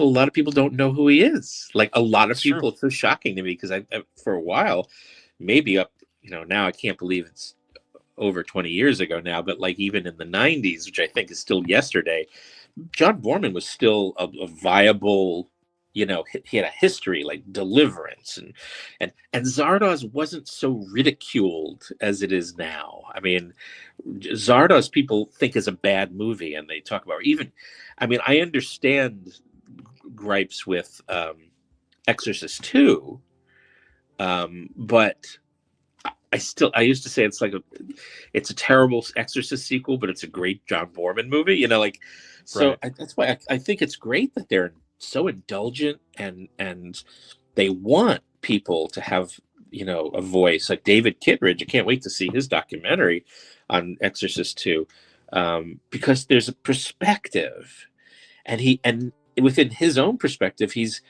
getting other people to help sort of navigate through the strange waterway of critical thinking towards that particular film and that director. So I love what Neil was doing with Excalibur because he loves the movie. I mean, he's really passionate, but he has an incredibly open mind and he's very eclectic on his own. And to see that enthusiasm come across to the, in his curatorship to edit the visual essay, I was doing it for him. I was looking forward to at least stating, Kevin in my case and see how he responds, so he's an exemplary, producer in that respect. And I think it's really important is to, that your producer, if he can be, or if she can be, is a little bit involved in the discussion before you sit down and cut. Hasn't always worked out that way. I mean, not that the producers been bad or anything like that, but it's just sometimes that they themselves are overworked and they have a huge, so they can only spend so much time in discussion or planning or whatever. Things can go south. But so things like in the Australian discs are usually great because you can get away with a lot. Their laws of B-roll, of using clips. They have a fair use law that they can apply. England is the opposite. It's really rough to try and stretch. You have to get like if it's a Warner Brothers disc, and then it's up to Warner Brothers. I can use Warner titles, things like that, or Universal, same thing. You can use Universal titles generally, but I like that the ones that really stayed with me, the Terminal Man, even the Shootist, those from last year, the year before, but Neil was just such a great launch pad for ideas and things that I like. I just feel like I know who I'm trying to shape it for. I'll get feedback, So, but I loved the Pallenberg piece. On Excalibur, I mean, we're dealing with a lot of people. I mean, Borman is in his 90s, and the health is just not the same. I mean, it happened. Right. It happens quick, and so I know Jonathan Zorin did a really great job, getting the most out of him. And then his son Charlie, who, of course, if you're in the Borman family, you've probably had to either appear before the camera for their father, or they, I know Telsha, his late daughter, she was like his assistant director, So it's really cool to find out about the family unit, and the idea of what I did was, when I interviewed Roscoe Pallenberg, who is, I think now he's either just turned 90 or he's turning 90. He's younger than Borman, believe it or not. I mean, but still that age. They're from a different era, a whole different era. And their memories, obviously, they're not perfect anymore, but their personality is. So I rode with that, but I've been in awe of his work, and he did a great little satiric horror film called Cutting Class with Brad Pitt. I think may have been his first film. It's his first. And Jill Sholin. To me, very interesting movie. I always laugh when I watch that movie, and so I knew what he was. I knew him. I knew his work. I watched everything he's been responsible for, including an interesting Russian epic. I mean, he's just an interesting writer, but an interesting thinker. And Borman, in his autobiographies, would almost undercut not his importance, but he just says right off the bat that it's almost like he's like an appendage of Borman's, like he was just an interesting guy, never said a bad word about him, always thought he was fascinating, befriended him because he was such an unusual, unique thinker. So I couldn't wait to talk to him. But, he's, not, his memory is human, So I got a great interview out of him, but I thought it needed context. So I kind of combined the visual essay with the interview. So it really is about what I was determining once Pallenberg's son very generously started giving me emails from between the two of them for years. Wow. and going back 20 some odd years, and letters even further, and footage that Pallenberg had shot on Deliverance back, that has never been seen outside of the family. So I made this thing basically about my impression of their relationship together as friends, as it's almost like a sexless, passionate marriage that they had, that their bonding came out through the films. And the ideas they each endorsed by each other. I mean, and then which is so eccentric and so personal. I mean, I saw it as a love story. I saw it as some kind of a love story, and a believable one with ups and downs, and honestly, so that was great. And Neil really, Snowden was really great with encouraging me to try and get another point of view. And it wasn't just an ordinary interview. It looked like one at first, but then suddenly I was able, in the editing, you'll see I start to toy with things, with the actual picture. I mean, so I had fun as well. It wasn't just like cutting an interview. It's all about what I did on the set of, it didn't interest me. I wanted, and I knew there was so much else. So many other people were being interviewed and things. I just think it's great that at some point, and this is again, I know I sound like a nut, but it's worth it. Neil put everything into context. So he knew that when you watch all the extras, you're not just watching about the production. Yeah. You're really sort of centrifugal. You're becoming John Borman at some point. You're understanding not just this one movie's production, but what it meant to him, and what eventually you're gonna it'll just come across all these different perspectives in the extras. Sort of are harmonious to each other, and I love that type of attitude, that care of what. And he was able to say to me, this is what I'm hoping for from these other things.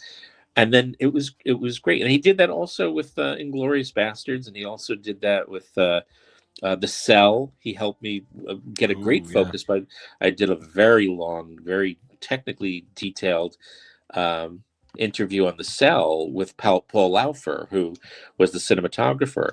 And he was absolutely brilliant and fun guy, and that was also long and in two parts, I guess, because they split it in where it needed to be split for another use on the second disc. But they gave me a point of view so that when I went into the interview for doing an interview, I knew what I wanted to know about the guy. Now that, and to find out, I didn't even know this really. I just assumed he did, he had an extensive commercial background, but Laufer actually did, that he actually said, this is my first narrative feature. And I think this might be my last because because of Tarsem and I think Warner Brothers, they let him do everything he wanted to do. He said anything he wanted to learn, anything he wanted to try, they let him do it. So afterwards, he's like, there was really nothing else I wanted to do in this realm. It was like, to me, that's like, so not only did I get to know something interesting about the movie, but I'm learning about this amazing personality and this amazing talent and how he's approaching this particular project. I like that. That's cool. Arrow's given me a lot of leeway in that, and so that's really cool. The Borman stuff, the Terminal Man, it's just, I love these two guys a lot. I admired them both, all my life from the minute I was introduced to both of their films. Well, and Terminal Man was a big movie for you, right? If I remember right, I think that was one that you had always cherished. I mean, I saw it when I was in fourth grade alone. I was dropped off at the movie theater because it was playing with, I think, High Averback's, the Peter Sellers movie, I Love You, Alice B. Toklas.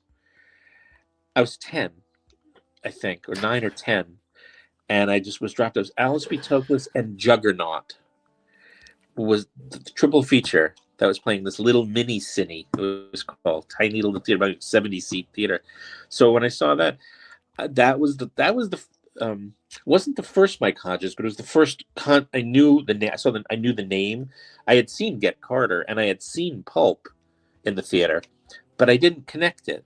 I didn't connect them at the time. I knew, and I didn't. And Get Carter was very upsetting. It was one of those things I saw it when I was 5 or so, and my fingers were over my eyes. It was. I was really upset by a lot of that movie, and it was very emotional. Now watching it now, I go, wow, it's really actually an emotional movie. But Hodges was like that, and so this was,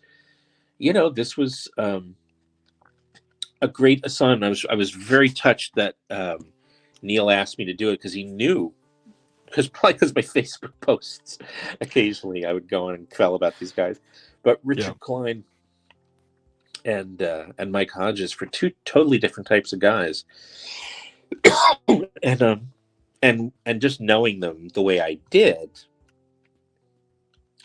it was a very emotional thing, and and it was nice that I would hand it in, and you'd hear back from that George Feltenstein, who's the head of Warner's. He has to approve these things. Yeah. To hear him say like, this is a great, this is a good tribute to these guys, and then I'm being told that these, they never get criticism from the approval. It's like either do it, cut this, change this. So I was like, it was just nice to know that I'm not wasting my memories or my emotions on revealing them to the public when are they just expecting something else out of this? I can only make it the same thing whenever I talk about Sidney Lumet, which I'm about to do another commentary with Nathaniel for Imprint. A great Sidney Lumet movie that no one knows is a great Sidney Lumet movie, and I really invite people to just explore this. Is Critical Care with James Spader and Helen Mirren. Have you heard of it? I've heard of it. I've never been able to see it, but I've heard it's great. I don't know. It depends. Someone was like, I never even heard of it before. It's like, it is phenomenal and really perverse and very funny. And it's a great Lumet. So just being able to have an outlet where I can sort of make people, see it through my eyes, as opposed to even if it's, I don't know if it's, but I'm really looking forward to a lot of these things. Like, I was so happy to see how Outland was.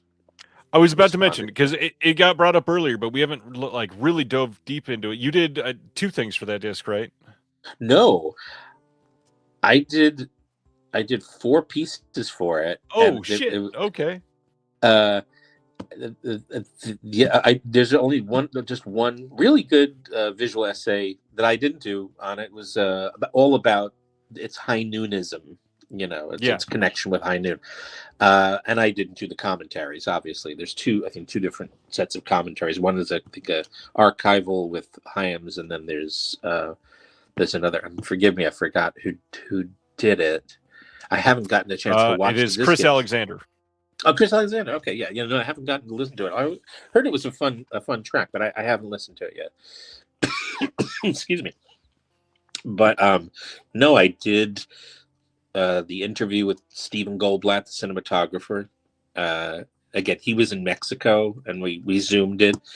And that was terrifying because he's amazing. And I love Breaking Glass, is the first theatrical film. Yep. And he also did The Hunger. I mean, to me, Cotton Club, Lethal Weapon 1 and 2. I mean, really amazing. Yeah.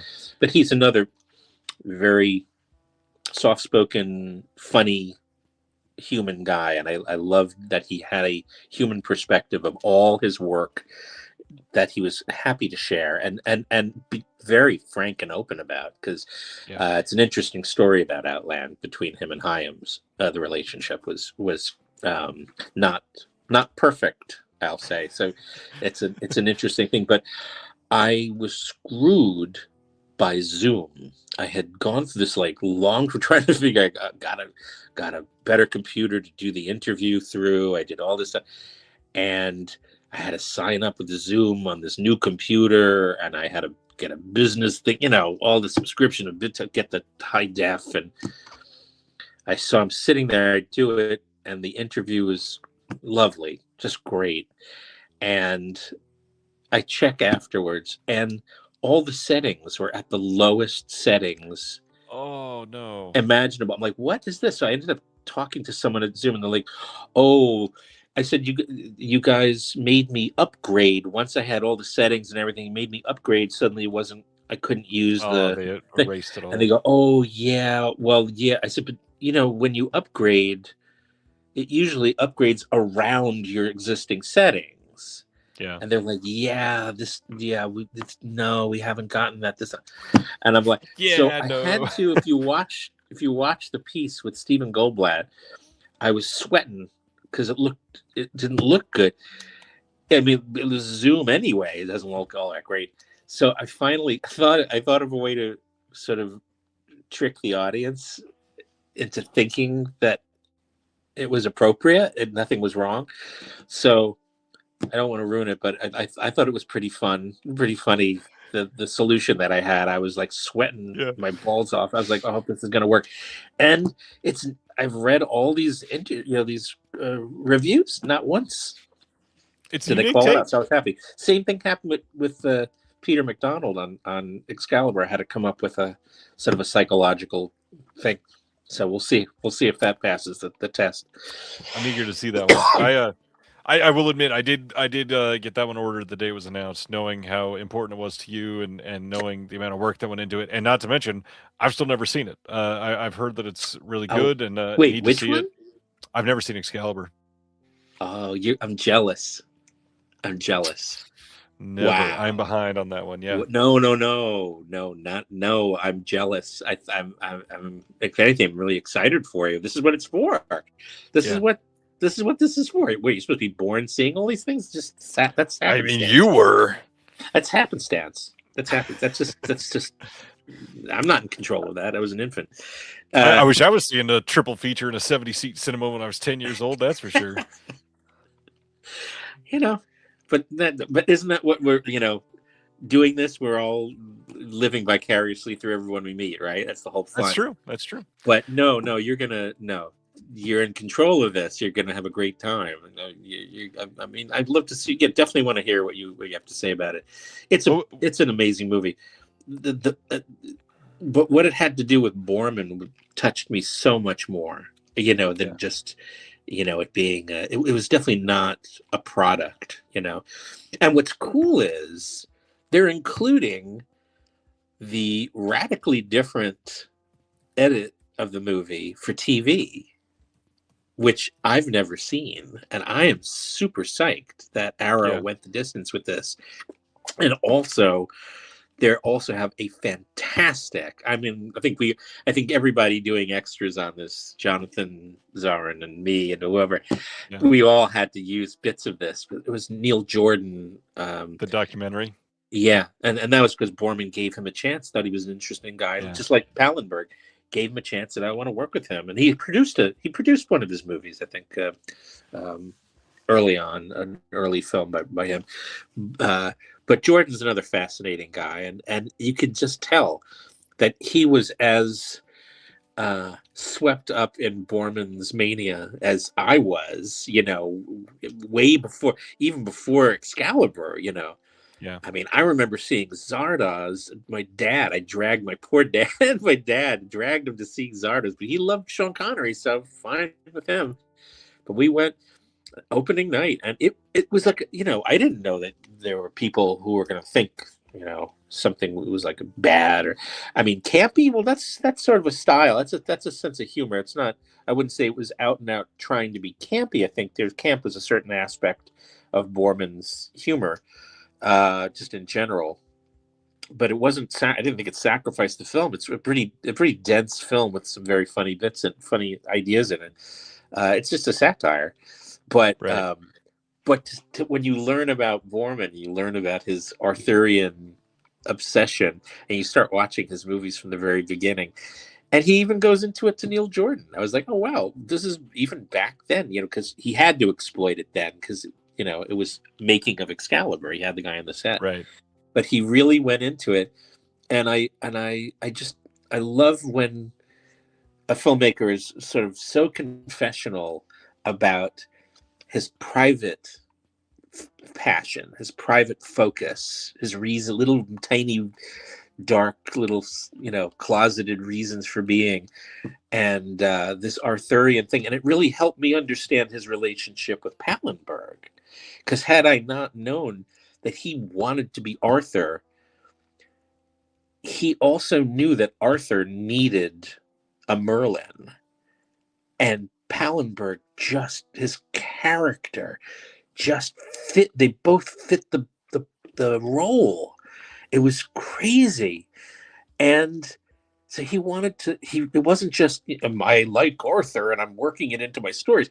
He's living it somehow in his real life. He's putting himself in positions where he is Arthur, and he has to learn from certain people, but those certain people have to fit such a fragile human criteria about his idea of Merlin, what he's, where the sources he identifies with. There's a million authors of Arthurian legends, but more. So it really becomes quite a vivid depiction of the heart of this guy. And then you look at Deliverance again, and you go, wow, it's not the movie that I remember seeing 100 times before, Right. or Hell in the Pacific or Point Blank. You go, wow, you realize you were innocent when you watched it for yourself, and then you've been, you sort of been tainted, polluted by knowing the heartbeat behind these movies. I just love the feeling like you can watch a film so many different ways. It's like it's not just one movie you're watching. You're suddenly watching it through a bunch of different eyes. So this was a cool year for a lot of things, like The Terminal Man, and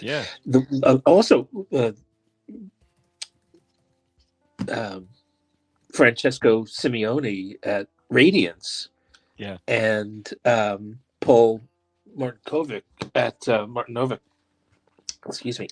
at Radiance, and now Transmission. They're fantastic too, because I was asked simultaneously by these guys if I would do the Wicked Game, a visual essay on Robert Hosson for the Wicked Games set, and also for the Night of the Juggler, the Transmission release, which I'm really thinking, I can't be disloyal to Kino, but they didn't. I don't think they poured it over my visual essay, but I honestly think that maybe the Transmission one, if people has to ask, I'm kind of leaning towards that, because there's a couple of things that could sort of poured over, not the Nathaniel Thompson, Steve Mitchell commentary, but I may have to say, maybe buy both if you really care about the movie, because there's some really cool stuff on the Transmission one.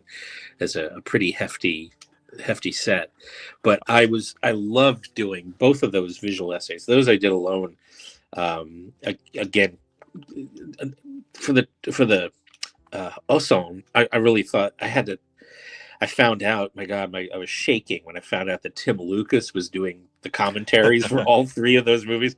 And I'm like, I bow down. I can't compete with so I wanted to know, just to get a focus. I ended up calling Tim and asking him permission to do this. I'm like, what am I?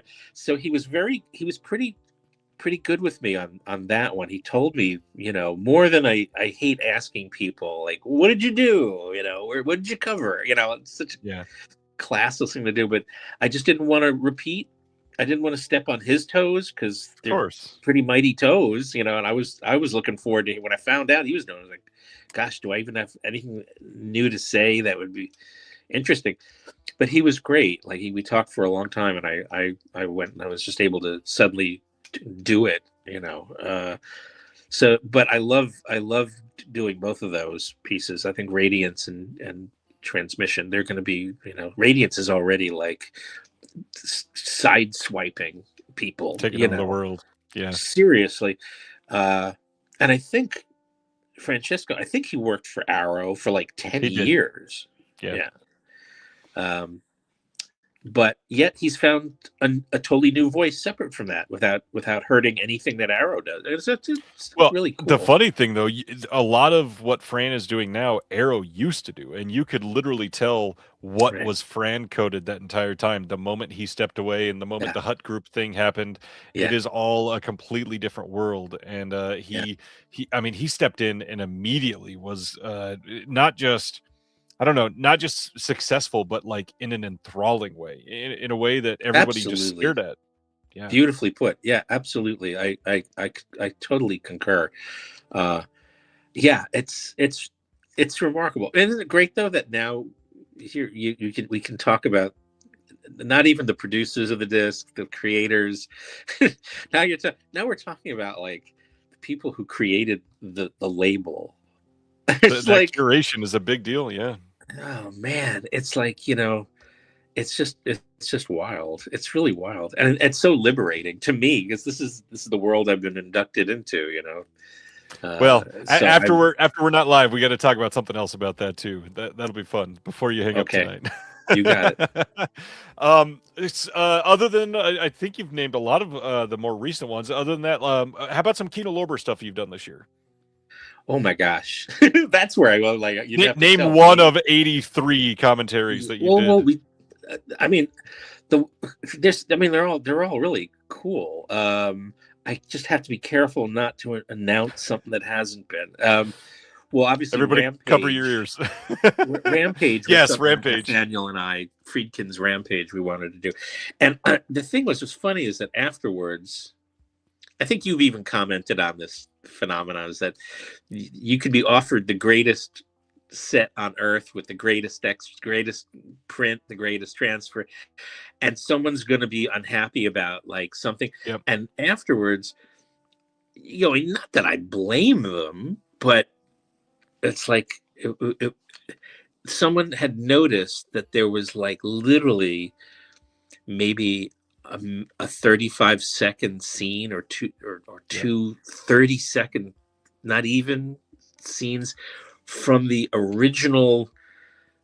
Maybe it was the Japanese Laserdisc. Now I didn't have, when I was preparing for it, I didn't have the new version yet. I didn't have the two new versions, and I only had that's where I saw it. I had bought the Laserdisc, 1989, 88 or something like that, at a video store that I used to frequent in Long Island. And so I had the Laserdisc. So I watched the Laserdisc. So I didn't know. And it's like, it must have been so minor that I didn't even notice it was missing, because we're already in the thick of, now we have the actual thing, we're watching it.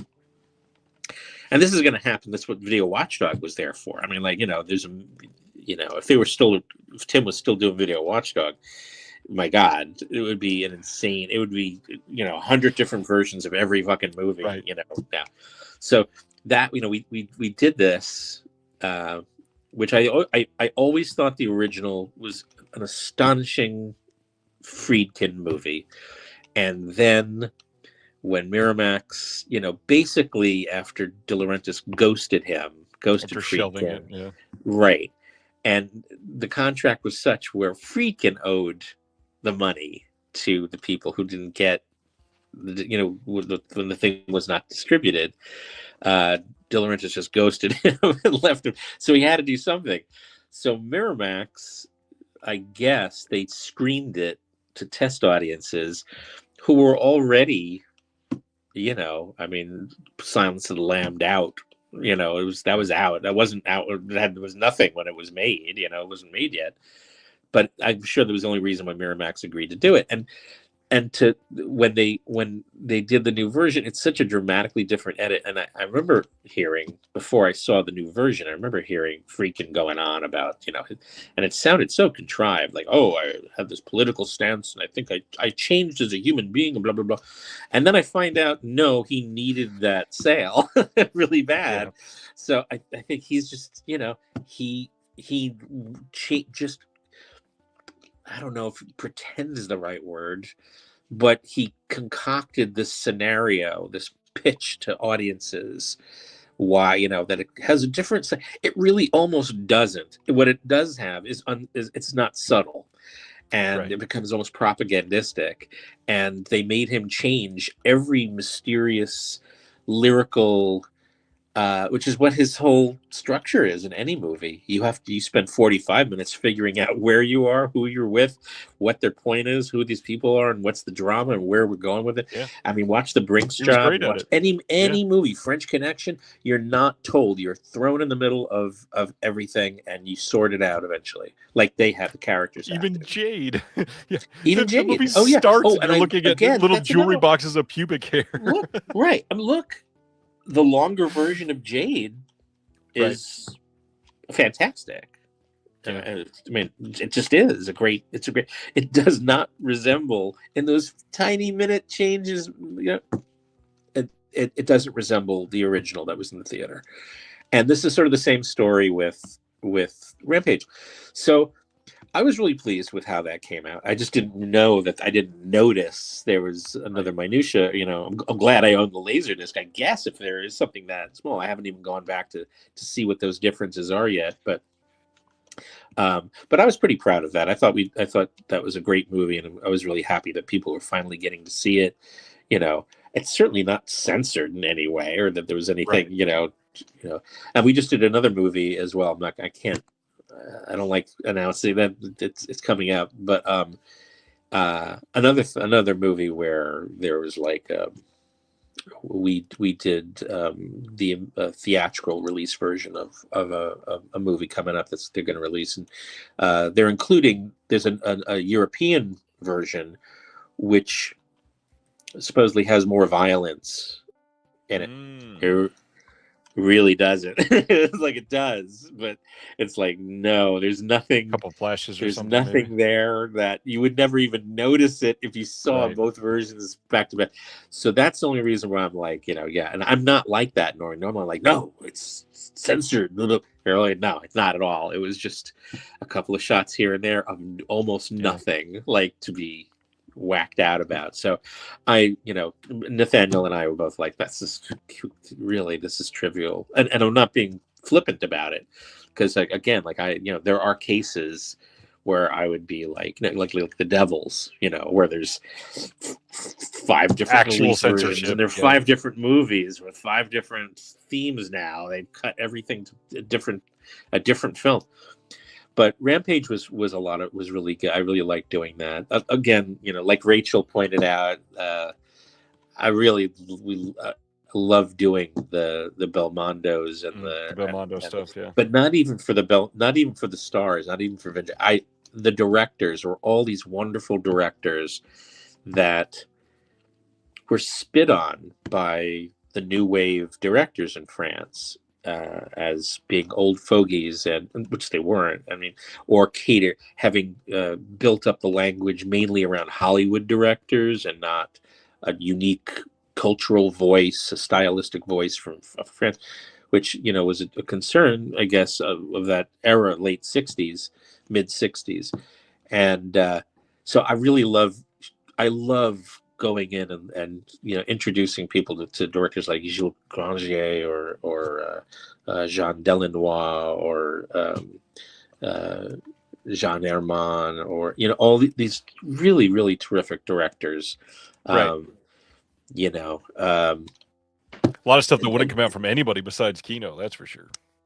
And I think they're doing a really great job. Mainly, I mean, it's not up to them.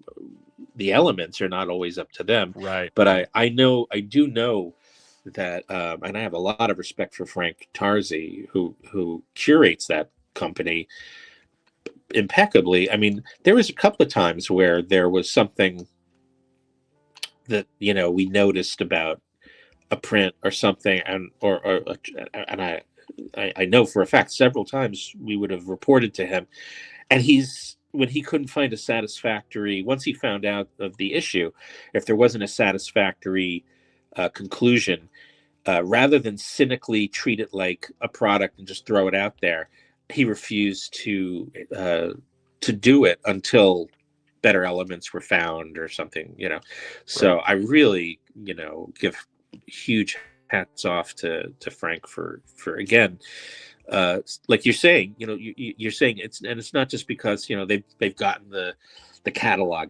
He's, it's sort of it's still curated out of love for those titles, out of or at least him wanting to learn more about the movie than himself.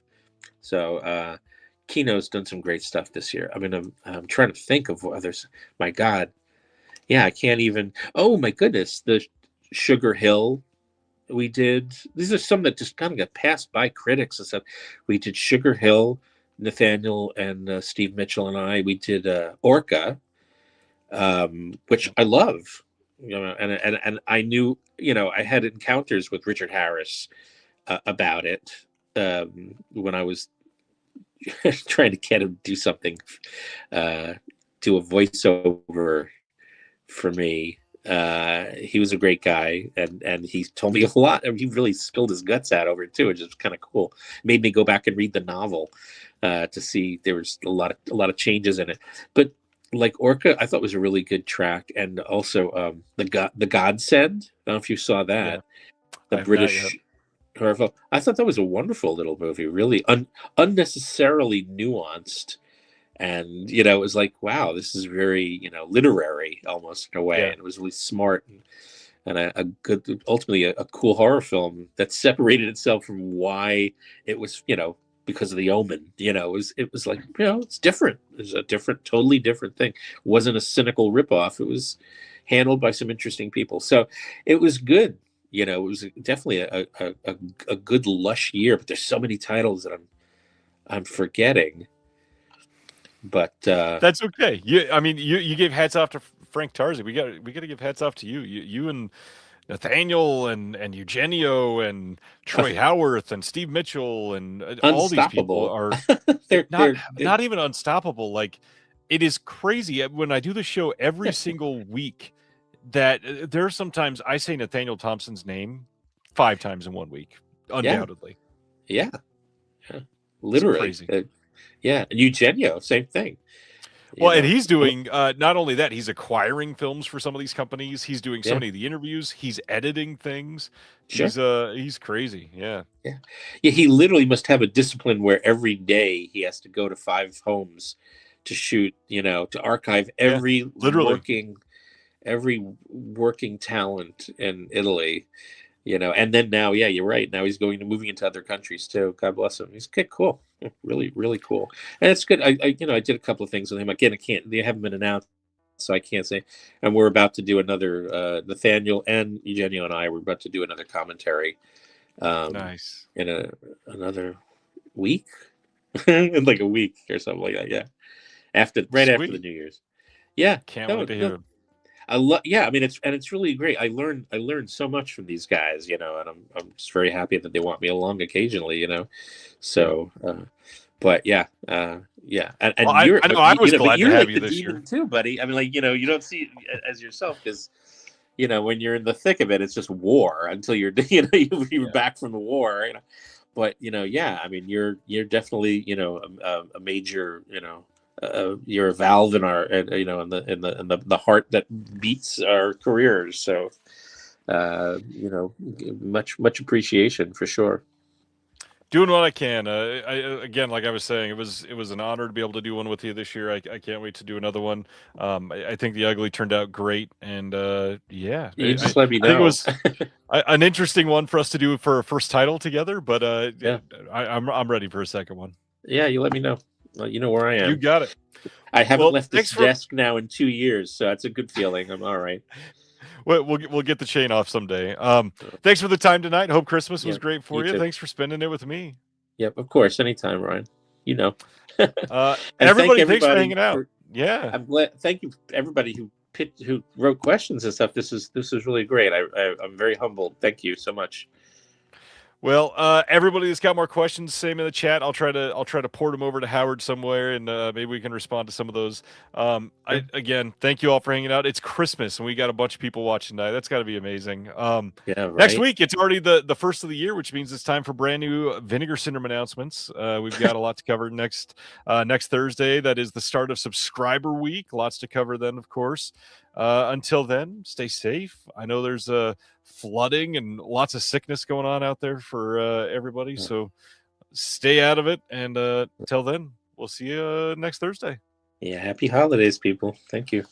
Thank you for watching The Disconnected. On the way out, make sure that you are subscribed to the channel, that you've liked the video, and that you've copied the link to be able to share it with someone else that may appreciate this.